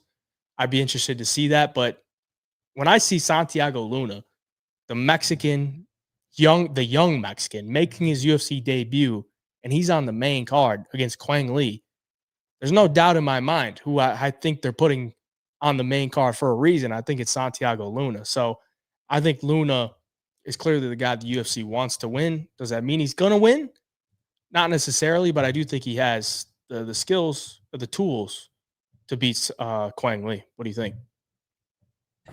Yeah, man, I was watching this guy, and like I definitely think he's going to take a loss, pretty soon in the UFC. Just because he kind of got brought along really fast. You mentioned he's super young. Like, I think that he's got a lot of the raw talent, but to your point, like, he's just getting hit clean. I went back and actually watched, probably 5 of his fights, and I can't remember every guy's name. Most of these guys he's cleaning up, without issue. But the Jonathan Wilson fight, he got badly hurt in that fight. He got taken down. He got mounted in that fight. He's in real trouble there. And, I think it was let me go back and look at the official result. It says unanimous decision. I could have swore they read that it was a draw on one of the judges' scorecards, which would make it a majority decision. But in any case, man, like, I do think Luna, has some wrestling skill and ability. I will just say, as a wrestler, different parts of the world have, different levels of wrestling. So I would say Mexico, not necessarily known for their wrestling programs. But that being said, like, we've seen guys come in and, a Morales, for example, from Ecuador. Ecuador is not necessarily known for their wrestling talent. You've seen that guy. He's a freak athlete, man. He'll pick you up and throw your ass over a tea kettle because he's just that kind of guy, right? Maybe the technique's not perfect. He's strong as shit. He's a good athlete. I think Luna kind of fits some of those same criteria. Did I see the best wrestling I've ever seen? No. Like, I think he's a good wrestler. I think he's a serviceable wrestler. But I also think that his athleticism is what really pops. Like, this guy is a super dynamic athlete. I do not think he's experienced on the level of a guy like Quang Bang Lee. Like, Quang has been tested. Like, Gutierrez, proven UFC level guy. Anything else you want to say about him? He's like 9-3-1 or something in the UFC off the top of my head. Like, Gutierrez can really fight. And then you look at, Gaston Bolanos, the kind of guy that's like a fringe guy. Like, are you supposed to be here? Or are you not? Kind of hanging on by a thread type of thing. Quang gets the win over him. Long Zhao, he was in a really nip-tuck loss that last time out. A lot of people thought he won rounds 2 and 3. Su Young Yu, a very grappling heavy fighter, was able to get him to the ground. Quang got one takedown, I think, in each of his performances, right? So he's kind of been a guy going out there and workman-like performances. That last time out, he was like, hey, I got knocked out last time, so I'm going out there and wrestling like my life depends on it. And he just never gave Gaston Bolanos a chance, held him down, took him down multiple times, controlled him on the mat, put him away. And, I do question a little bit, could Luna just get caught up in, hey, big fight, big moment, I'm on this big show. I always look at these young kids coming in and, Magoyan, I think he's super talented, man. Like, I think that guy's coming to the UFC. But, unlike in his round 3 fight with John DeJesus or whatever on the regionals where, he was able to manage his cardio and do his thing, it was a big moment. It was a big opportunity. He's going for the finish in round 1. He doesn't get it. and now he's kind of huffing and puffing, and the rest of the fight he just looks like a shell of himself. That's what I'm worried about with a guy like Luna. At this level of experience, making a big step up, but he's training with Chito Vera. He looks like he's putting in the right work. I would say who has the higher trajectory? No question in my mind, it's Luna. But fights on Saturday, and he is a little bit short on experience. So for me, I would be looking at the ITD prop for Luna as the way I would get involved. Like if this fight goes to full 15, that would be where I think this gets tough for him. Like Quang could make it a dogfight for him for the full 15. Like if you're getting hurt by guys on the, amateur circuit, like Quang, they call him Bang for a reason, man. He's got some power in those hands. Like he has been relying on the wrestling at this level, but like against a kid like this that's willing to trade with you in exchange, like I would not be surprised if Bang lands a couple of hard shots in this fight. I just think Luna, he's 22, guys. He's got that fresh chin. He's a young guy. He could probably take some serious shots, wear some damage in this fight, and find a way to win it. And that's kind of my sneaking suspicion here. Got nothing but respect for the academy in Minnesota. They put out good fighters. Quang is a good fighter. I just think this is not an easy matchup against another dynamic athlete. Yeah, if I remember correctly, Quang was supposed to be fighting David Martinez, who we'll talk about later on this card. This is just a completely different fighter than David Martinez. So very different opponent. And I completely agree. I think fight ends ITD minus 125 is probably the way I would want to go. Just the way that Luna fights, he is open to being hit. He's very aggressive on the ground as well. And Lee's not a bad grappler. So, I mean, I don't think if Lee gets into a good position, like he can't submit Santiago Luna. So, I mean, I think there's a lot of ways this fight could finish. Minus 125 looks pretty good to me. What was I going to look at? Luna. Luna KOs plus 400. That's not as good as I thought it would be, just considering he's got mostly submissions on his record. I thought they'd be giving us like a 6 or 7-1 on the KO. But yeah, ends ITD is kind of the look I'm looking at, man. I think. Yeah, I think that's more likely than not. I think if Quang wins this fight, it's probably by decision, though, just because, like, or I should say sub or decision, because I do think, like, when you look at Quang, he packs some power in his hands, but I think that, he kind of understands the assignment here. You don't want to really trade with this kid longer than you have to. If you can hit him hard, I would try and take him to the ground, take that neck, and be done with it, because I do think this kid's got heart. I just think, you don't rally back from getting virtually 10-8'd unless you have heart, right? But you're getting 10-8'd on the regionals. Like, that could definitely be a problem here. And unlike that guy on the regionals, I think Quang knows how to close the show. If you're hurt like that, I think you would go for the sub. Yeah, I agree. All right. MMA Locker Room says under 2.5 plus 130. I'm with you there. If we're just talking numbers, man, like ends ITD minus 125 compared to the Luna money line at minus 135, like I'd much rather take ends inside the distance, because if he wins, it's probably a finish.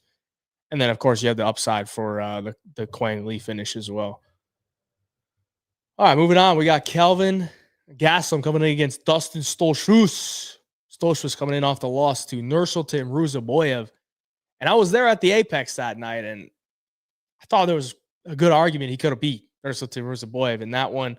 I wasn't watching it super close. I had a good amount of drinks in me, so maybe I was seeing something that wasn't there. But he gave Nursultan a good run for his money. Not exactly had the best or the most winning UFC career has Dustin, but he's somewhat of a tough outing. Kelvin comes in here, obviously not a great run for the past however many years that he's had.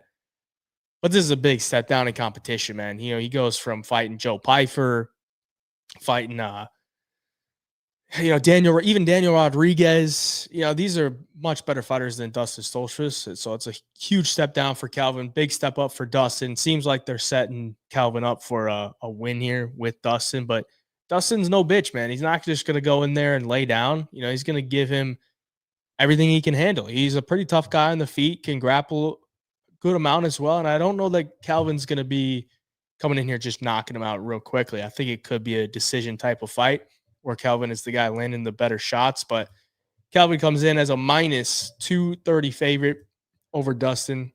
What do you think about this one? Yeah, I mean, like, in the year of our Lord 2025, I will not be betting Kelvin Gastelum minus 210. Just like that's not going to happen, right?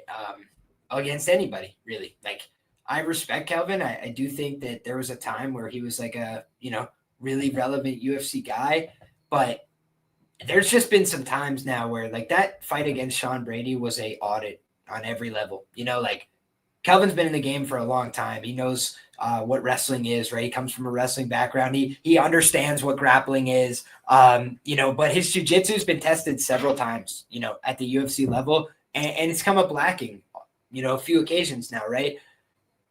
That for me is enough to be like, I'm a little bit perturbed by this, right? You look at Dustin Stoltzfus' run in the UFC. He has the same record as a guy like Dusko Todorovic, right? 3-6 in the UFC. But what's the difference? He's got wins over Punahele Soriano, Marc-Andre Barrio. Those are like, guys that have stuck around the UFC. Marc-Andre Barrio has had 15 UFC fights. Punahele Soriano's found new life, after moving down to 170 pounds, been getting after guys, beating them up.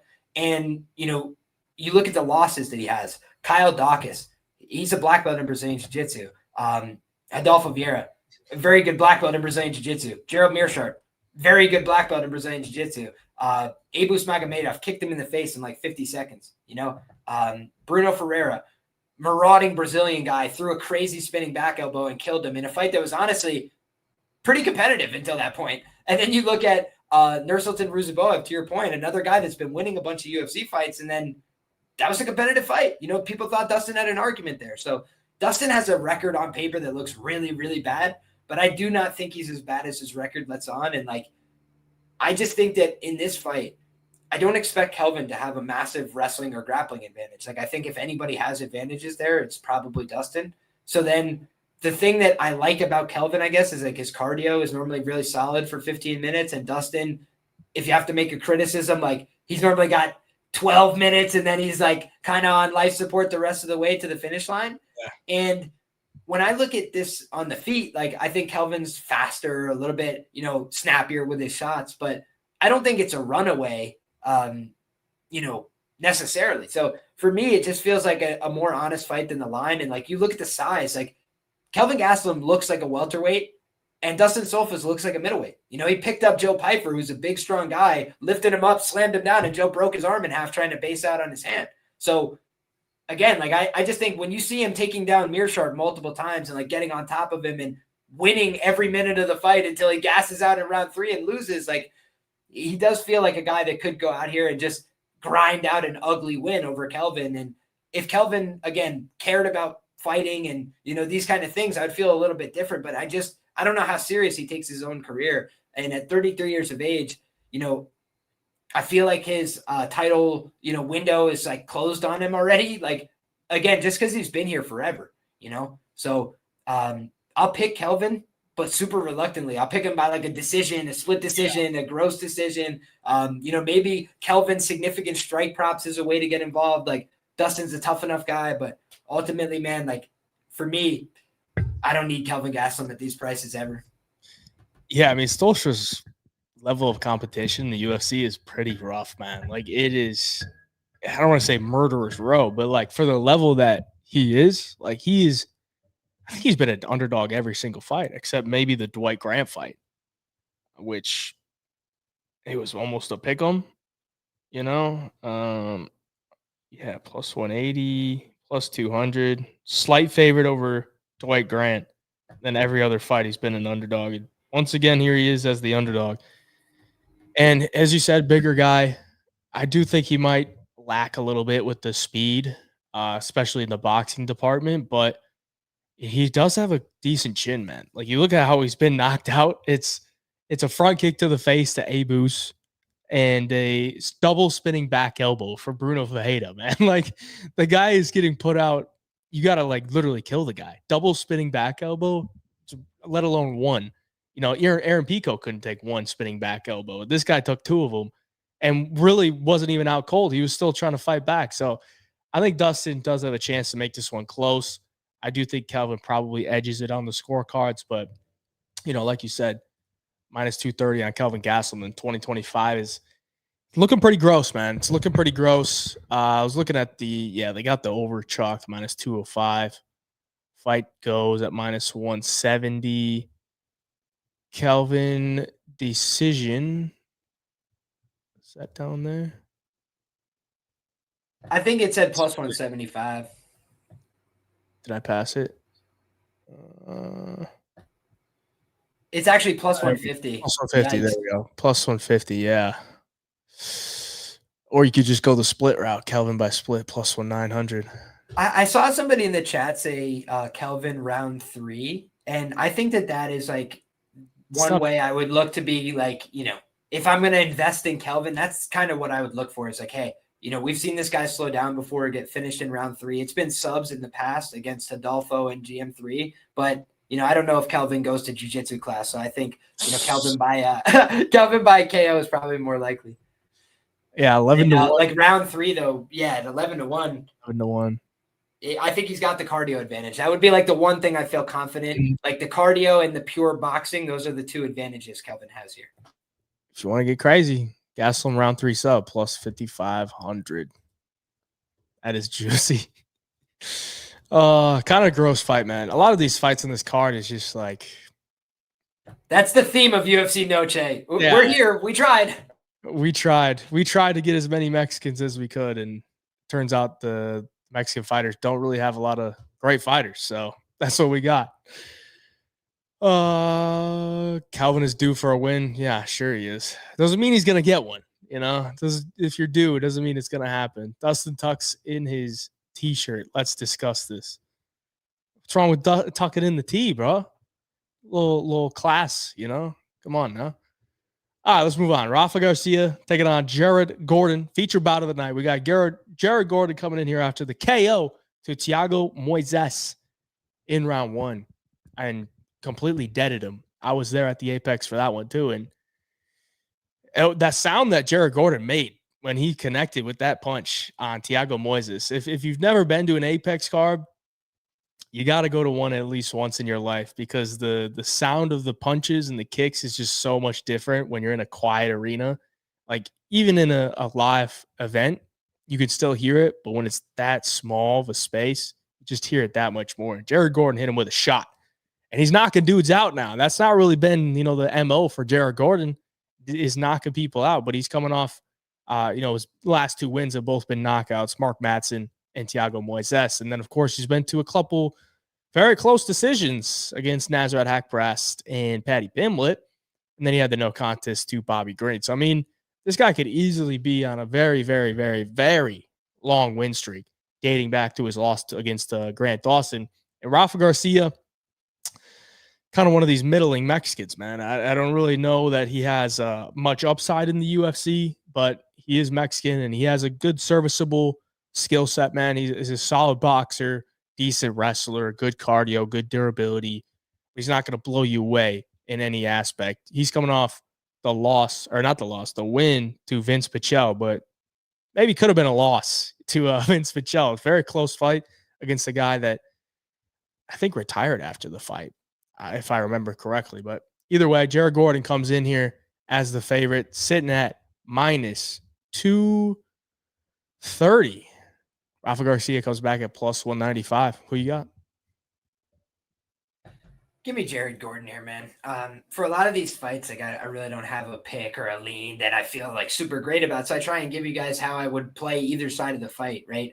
Because I do always think, like, if you're gambling on fights, you have to think about it. Like, how would I approach either side just in order to look for good angles long term? But in this fight, it's just like, Rafa Garcia has 1 win via finish in the UFC. It was against Jesse Ronson, who's 0-5 in the UFC, who doesn't have a great gas tank. And so that was basically just a guy who ran out of cardio too fast, after trying to kill Rafa early. And then other than that, like, he's just a decisionator who kind of needs to out-hustle guys and, outwork them a little bit. He'll get beat on the strike count.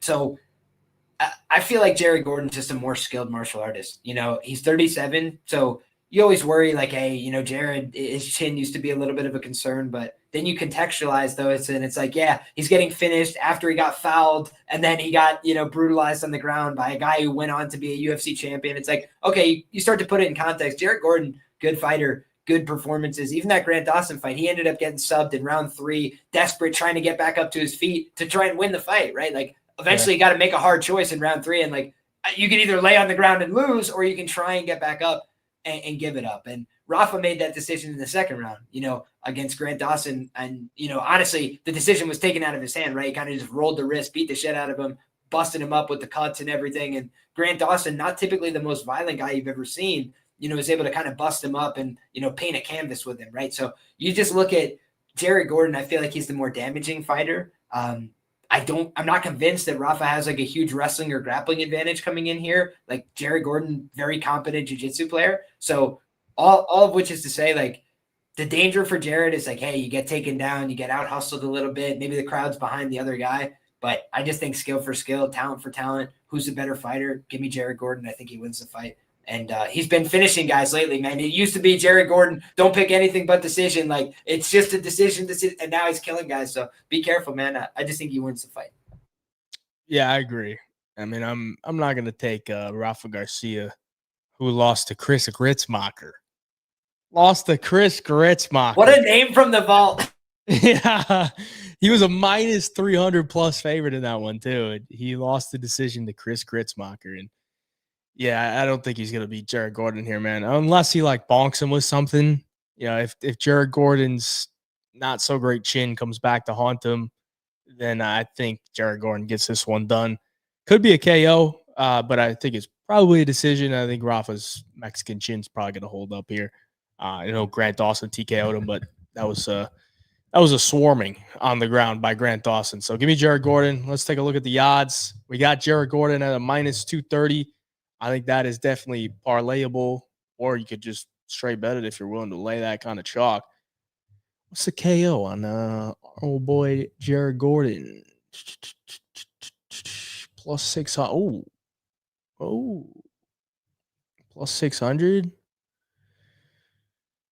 It's crazy. When I was in Vegas for the Apex card, and we're at Circa, and we're just throwing in some long shot parlays. You got to go. You're going to the fights. You got to throw in some long shot stuff. And I'm seeing Jared Gordon by KO at plus 900. I'm like, that's got to be wrong, man. So I lit a little sauce on the Jared Gordon by KO against Moises and came through for me. So that was a big hit for me. I love it, man. I did not see that coming at all. I picked Jared Gordon decision, and then I was like, okay, Jared, we're doing that now? New York in the building. He came out and shot a takedown on Thiago. I'm like, dude, what are you doing? What is the motive here? And then Thiago gets up from the takedown and just it's the Benoit Saint Denis school of offense. Take them down, then punch them on the way up, then take them down. Yeah, there you go. Shout out to BSD, by the way, getting it done last weekend. And silencing a lot of people on Mauricio Rufy. Killing a lot of parlays, I'm sure. Sold wolf tickets right there. Yeah, absolutely. Sports testimony came here to say Lopes, Jesus, and Hernandez parlay. Wow, that is going to pay a good amount. That's going to be, what, 3 dogs, essentially? All right, let's go to the co-main event. We got Rob Font taking on David Martinez. Martinez steps in to fill the spot for Raul Rosas Jr. Right now, David Martinez sitting at a very slight underdog, plus 110. He opened up as a plus 145 dog, then went up to plus 180, sat there for a little bit, and now the action is just coming all in on David Martinez. So a lot of love for the guy that has one UFC fight against Simon Oliveira in Mexico earlier this year against the true veteran in Rob Font, sitting at minus 130. Rob Font still doing it, man. I mean, he's coming off, some good fights. I can't say the guy is washed. The guy is definitely still at a level that it can beat really good prospects. And David Martinez, to me, wasn't exactly, a prospect that I looked at and I was like, this guy's going to be really good. I thought he'd be serviceable. I thought he could get some UFC wins. And this is a style that, could maybe give Rob Font some problems. David Martinez is a guy that uses a lot of footwork, very in and out. It seems like he's always on his toes, throws a lot of good leg kicks, fast with his hands, but I don't even think it's that powerful. I think he just has really good timing on it. Not much of a wrestler. His Contender Series fight was pretty much exactly how I thought he would win. Stay at the outside, throw a bunch of kicks, land some shots, and dance around. But this is a huge, huge step up in competition, man. Simon Oliveira is dog shit, man. He's not a good fighter. And Martinez handled business there. He did exactly what he was supposed to do. But now this is a very short notice step up against Rob Font. We saw a similar thing happen with Gene Matsumoto. I think that was earlier this year where he stepped up, big step up in competition on short notice, went to a very close decision with Rob Font, but Rob Font got his hand raised. And now Rob Font's in a very similar situation. And I honestly think Gene Matsumoto is a lot better than David Martinez, but a lot different of a style. So I'm interested to hear what you got to say about this one because it seemed like, the love is on David Martinez. What do you got? Yeah, my favorite part of watching a guy like a John Matsumoto is his guillotine. Like I actually think his guillotine is one of the best in modern. Like I just like his modern application of the guillotine. I'll put it that way, right? Because I don't want to be hyperbolic, but just like I think he really understands the position. I think it's a super dangerous hold for him. And I would be surprised if he does not rack up many more submission finishes via guillotine over the course of his UFC career. That being said, I bet Rob Font there because I was like, I don't think he's going to guillotine Rob Font. Like I was like, that just seems like a hard out. And in that fight, man, Rob showed, I think, some of the improvements he's made since working with the TriStar guys. Like, I've heard great things from them about like how Rob has picked up on the system and how Rob has been integrated in the training room. They all love him. They say he's a great training partner. I believe all that. So I think Rob is a really talented guy. The one thing that concerns me here is like, I've always thought Rob was a little bit on the chinny side. No disrespect to the guy, but just like, got to call a spade a spade. And like, if there's one thing that's held him back, Rob Font can be up like, 50 strikes to 0 in a round. And then somebody lands one huge shot and he's like doing the wobble and falling and those kind of things. Like, it doesn't matter what work you've done. The round's gone. It's just like, That's the way modern MMA is. So you look at Rob losing to Aldo, like he won so many of the minutes of that fight and then just like kept getting dropped. And, Aldo's kind of a nice guy, especially at the later points of his career. Like he wasn't really going to put the finishing touches on guys. You watch him hurt, what's his name? Jonathan Martinez.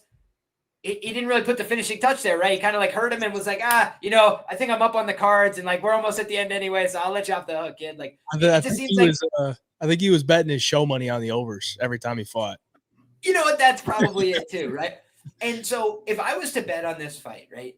Early numbers plus 200 on Martinez, and people are like, yo, Font was just a dog and now he's a favorite. Maybe it's a market overreaction. I kind of get where people were coming from at big numbers early, but now I wouldn't go there, right? Just because I think that the path is a KO and it's a big number. But like in a decision, I feel like it's going to be a very close fight, where Rob Font, could he mix in his own takedowns here? That's the thing about Martinez that scared me coming into the UFC was his grappling game. Like I thought Xavier Franklin, if he had a chance to win, would have to wrestle him, grapple him, put pressure on him. Because I had seen some stuff recently where I was like, man, I don't know if that's going to translate at the UFC level.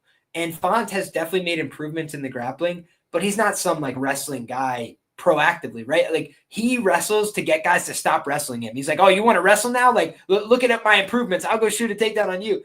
But I just don't see him as a guy that's going to come out here and aggro wrestle Martinez. So I think it's going to be striking, which is a fight that Martinez wants. I just think Font probably a little bit more savviness, a little more experience. He'll go fake the glove touch, punch you right in the nose. Like he's kind of just got that old mean streak in him. And I think he kind of knows where he's at in the division right now. So I'd pick Rob Font to win, but I do understand why the line closed on this one. Just because like I think Martinez, I expected him to win that fight last time out, but I thought it was going to be based on cardio. The one criticism I had was like, man, his KOs normally are attritional. They take time to build up. I did not have him going out there and just smoking the guy instantly in round one and like just looking like he was a class above him on the feet from the opening bell like that. So I do think Martinez is a guy that has some flash and some flair on the feet and like some real power too. But, more often than not, he's going to need to hit you a lot of times to put you down.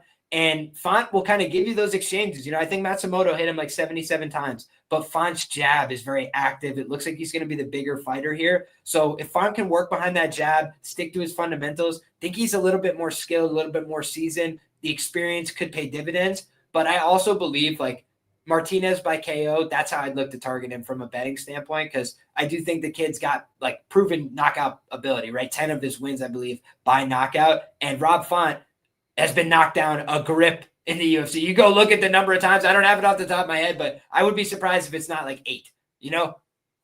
Yeah, he's been knocked down a ton. Has he ever been knocked out in the UFC? I don't think so. I feel like once, but let me check because I can't remember. Rob Font. I know he got hurt against what's his name, Pedro, and shot into a guillotine. Yeah, that's no. He's never been stopped with strikes, man. He's been close. He's been close, but never stopped with strikes. You know what? He's only ever been dropped in 2 fights against Cheeto. That's gotta be like, you know, agitprop or something, dude. There's no way. I gotta go through and do my own scan because like I feel like I remember him dropping like way more. Like they're probably like Aldo and Vera were back to back though, so maybe it's like painting a little bit more of a picture. But yeah, those are 2 fights where he got dropped a ton, especially all over the place, all over the fucking place. And there are some times though he like just doesn't react that well to shots where it's not a knockdown, but like you could tell it's like, ooh, what just hit me. So, and he's getting older, man. So I mean, it's not really he's never been knocked out, but you know, the signs are there and it will affect the fight, even if it goes to decision, if he's not taking the shots that well. But David Martinez plus 110 right now. David Martinez by KO is plus 450, plus 550. Yeah, you're getting about plus 500, plus 550 on the KO. Because the over-under is always juiced to the over in a Rob Font fight because the man just won't go out. But he will have I remember playing the under in the Matsumoto fight with Font at like plus 300, under 2.5, plus 300. And of course it didn't hit, but I was like, man, I felt like we had some opportunities there, you know, like Font was stinging him with some shots. Matsumoto was getting his grappling going. I thought he could maybe submit him on the ground. And of course we get another big line here. I mean, I don't hate the fight doesn't go, man. I just don't hate it. You know, you're getting some knockout upside on the Martinez side. And then, of course, I think Font could knock out Martinez, man. I don't think it's out of the realm of possibility. I don't think he's got the biggest knockout power, but, I mean, this is a huge step up in competition. And if Rob Font is starting to get downhill on David Martinez, man, it could look ugly. So, I mean, I think it's Rob Font or pass as far as a money line perspective for me. I do like the props that we mentioned as well, or maybe just take a flyer on the ITD plus 225. Yeah, maybe 60-40 Font is like my gut feeling here. Yeah. So like the plus 200 think values on Martinez. You know, now at this point, probably value tipping back to the Font side, if anything. And I will say I'm surprised by the Font knockdown stats. He's got a lot of them in his favor, not since the Yanez fight, but that was a fight I didn't expect him to win by knockout, and it was against a prospect, and he went out there and just smoked that guy in the first round. So you might be able to something, man. That's a big fight not to go price. So maybe instead of getting cute with Martinez KO, it's like you're getting half the price, but you're getting twice the amount of win upside. And, you know, who's to say Font can't out grapple him either? You know, like Martinez, that was what I was suspect about. I don't think Font's that proactive with it, but he's been working on that jiu-jitsu, man. Firas Zahabi, Ayman Zahabi, they're very smart guys. Martinez has 1 loss, correct? Do we know who's against? And I think it was a split decision. Split, okay. Good, I won't have to look that up. But we did see, I don't know if you saw, Melissa Martinez got cut. David Martinez's sister. She's gone.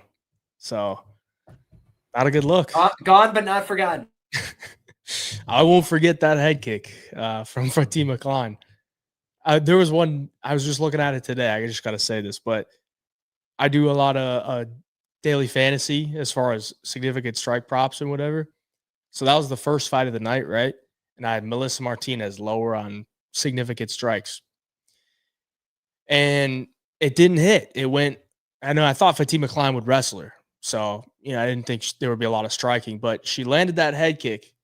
And it was probably about 30 seconds too late because she had gone over by 2 significant strikes from what I needed her lower. And then the rest of the night, every single one of my picks hit. So I would have won like $10,000, $15,000 if that one would have hit. Disgusting Disgusting. Gutting. It's always one leg. Always. It always is. Not always, but actually more often than not, it has been always one leg. All right, let's go to the main event of the evening.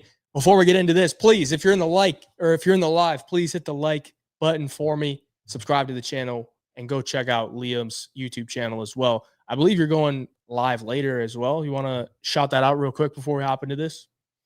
Sure thing, man. I will be live later on tonight going over the card. I'll be breaking it down with my brother Wiz. We go over it, each and every week. So if you guys are into these kind of conversations, that's what we'll be doing. I think Wiz is coming off a nice little hot streak as well. So that's what we're looking forward to. But my brother, we got a great main event.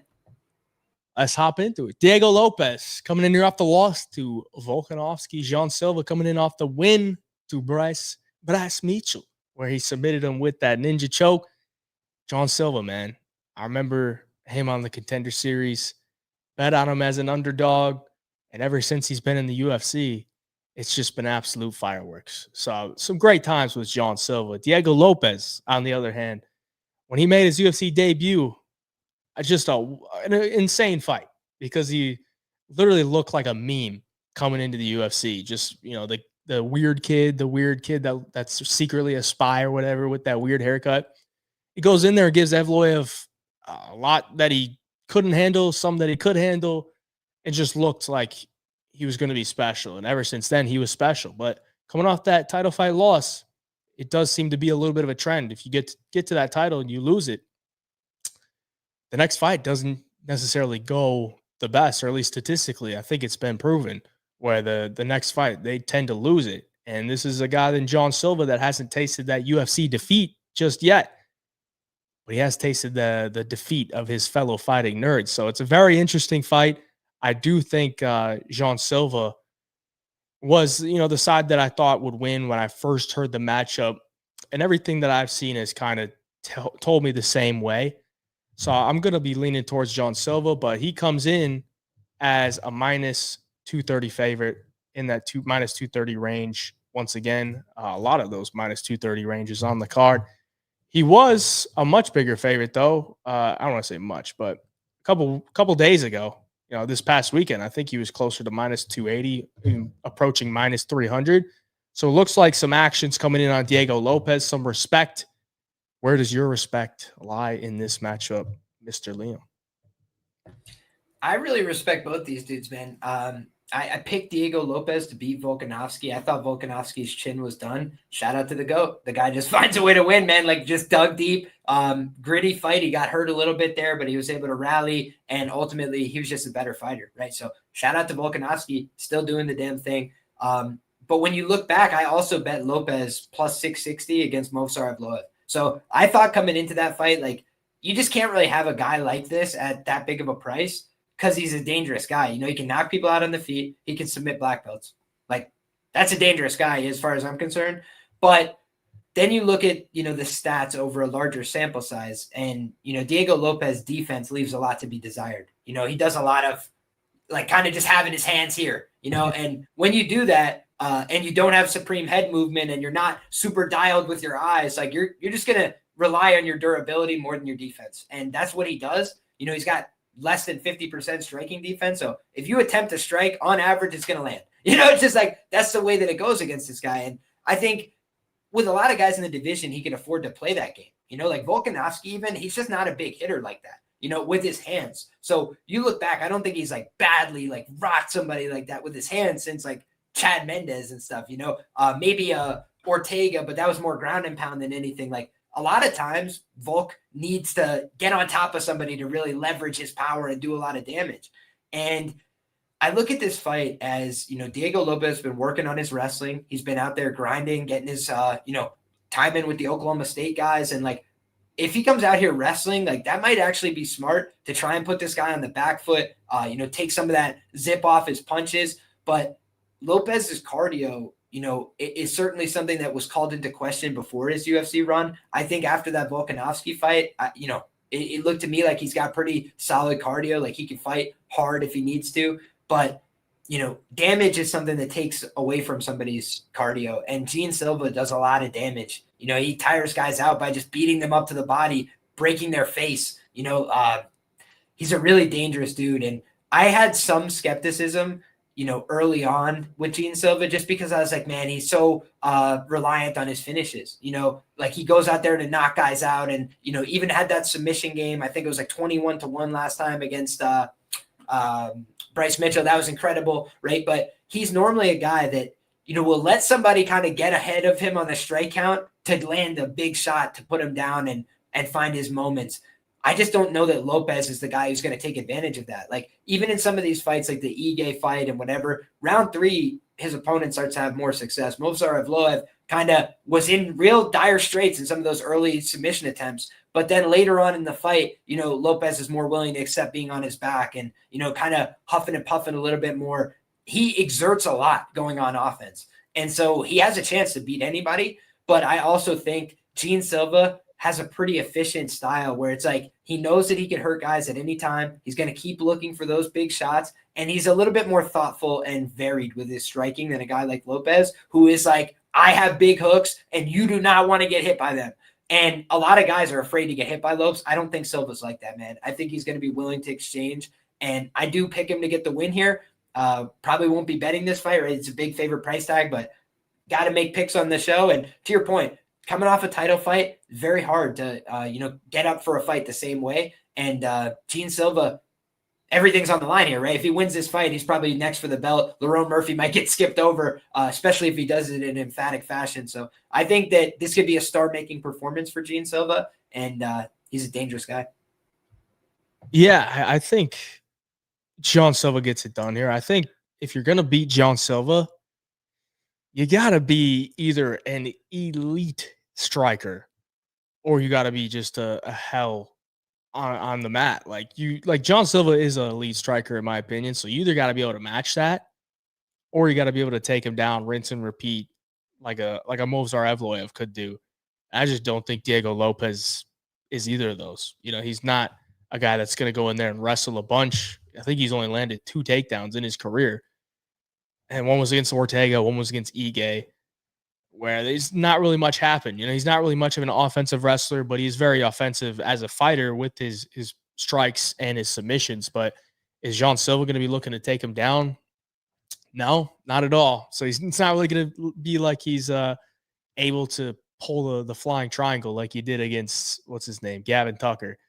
And Diego's just not a technical striker at all. I mean, he's explosive and he hits hard, and if you are in the clinch with him, like you better watch out for that uppercut. But could say the same thing with John Silva, man.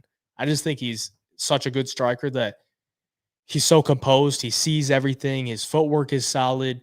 And like you said, he's willing to take, a couple of shots, not to give one, but I don't want to say take a couple of shots. He's willing to let you have something for free so that he can capitalize on it when he's ready. And I think his reads are just super elite. Very physical for the weight class as well. If we're talking his buddies, Mauricio Rufy, not exactly a very physical guy for 155. John Silva, short, stocky, very physical, very strong. The way he was shucking off Bryce Mitchell was like, it made Bryce Mitchell very tired. So if Diego Lopes comes in here with a wrestling heavy game plan and he's not having a lot of success, man, he could probably get very tired. I actually thought in the Volkanovski fight for Lopes, I wasn't really impressed that he went to 25 minutes because it didn't really seem to me like he was doing much. So, I mean, it's easier to go 25 minutes and never look tired if you're not doing much. And it just looked to me like Lopes was super hesitant.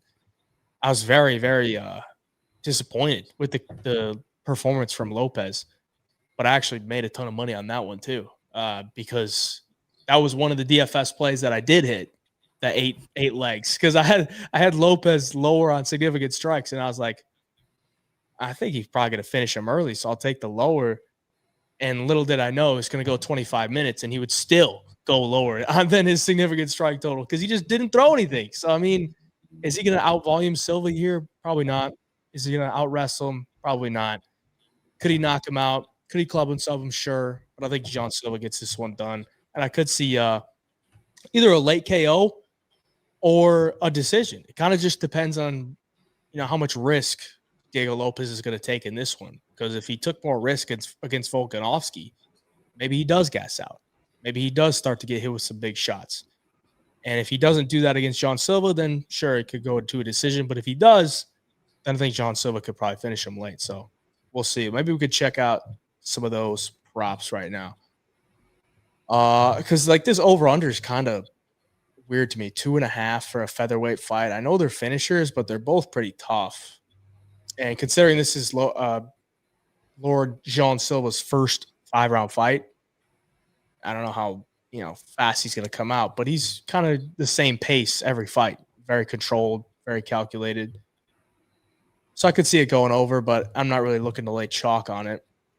Silva inside the distance is minus 120. I want to see the Silva late numbers. Silva wins in round 4. That's not really that great, honestly. Plus 750. I was kind of thinking the same. I was like, wow, that's a little whack. Yeah, 10-1 on a round 4 prop. I mean, damn. That's super whack, honestly. I thought it would be 15, 20-1. That's brutal. I guess maybe they see the same way, but they're hip to it. Yeah, I guess so. I mean, what's Lopez submission? Just curious. I was going to say Lopez sub 1-2 feels to me like his most realistic path because like he's sub pretty legit black belts in the UFC. So like I do think that's the best part of his game for this matchup. But Silva's not a bad grappler, so he'd have to leverage his size and physicality early, in my opinion. 100%. Am I missing this? Where is it? Lopez, round 3 sub, round 2 sub, round 1 sub, 15-1, round 1 sub. I like that better than a plus 1,000 on Gene Silva round 4 finish, man. 15-1, round 1 sub, 20-1, round 2 sub. I even think Lopez round 1 and 2 is like similar prices. It's like 14-1 round 1, I think. Let me fact check myself in real time. 14-1 for Lopez round 1 on FanDuel. So like without a method attached, which is crazy. Because I do feel like that's most of his win equity in a lot of fights, right? Is they come out, jump on guys early when he's fresh. That's like his biggest danger factor. 100%. 14-1 round 1, 16-1 round 2. Yeah, man, it's definitely juicy. It's kind of tempting to take a shot, but what else? I don't know if I'll get there. Maybe. 22 out of 26 wins for Lopez were finishes, and I would think the vast majority were in rounds 1 and 2. I gotta believe it as well. Forrest Daniels, elite breakdowns on the fight tonight. Hey, Jive and Liam, I really enjoyed your different perspectives. I appreciate that, Mr. Forrest. Late finish with a parlay. Diego sub 2 hours late, and the boys are still at it. Well, we are wrapping it up, Young Pasty. I appreciate y'all for joining me and Liam tonight. Thank you to Liam. Everyone, make sure you go check him out tonight or later on. Go click his channel in the description below. Hit the subscription button so you can stay up to date with him.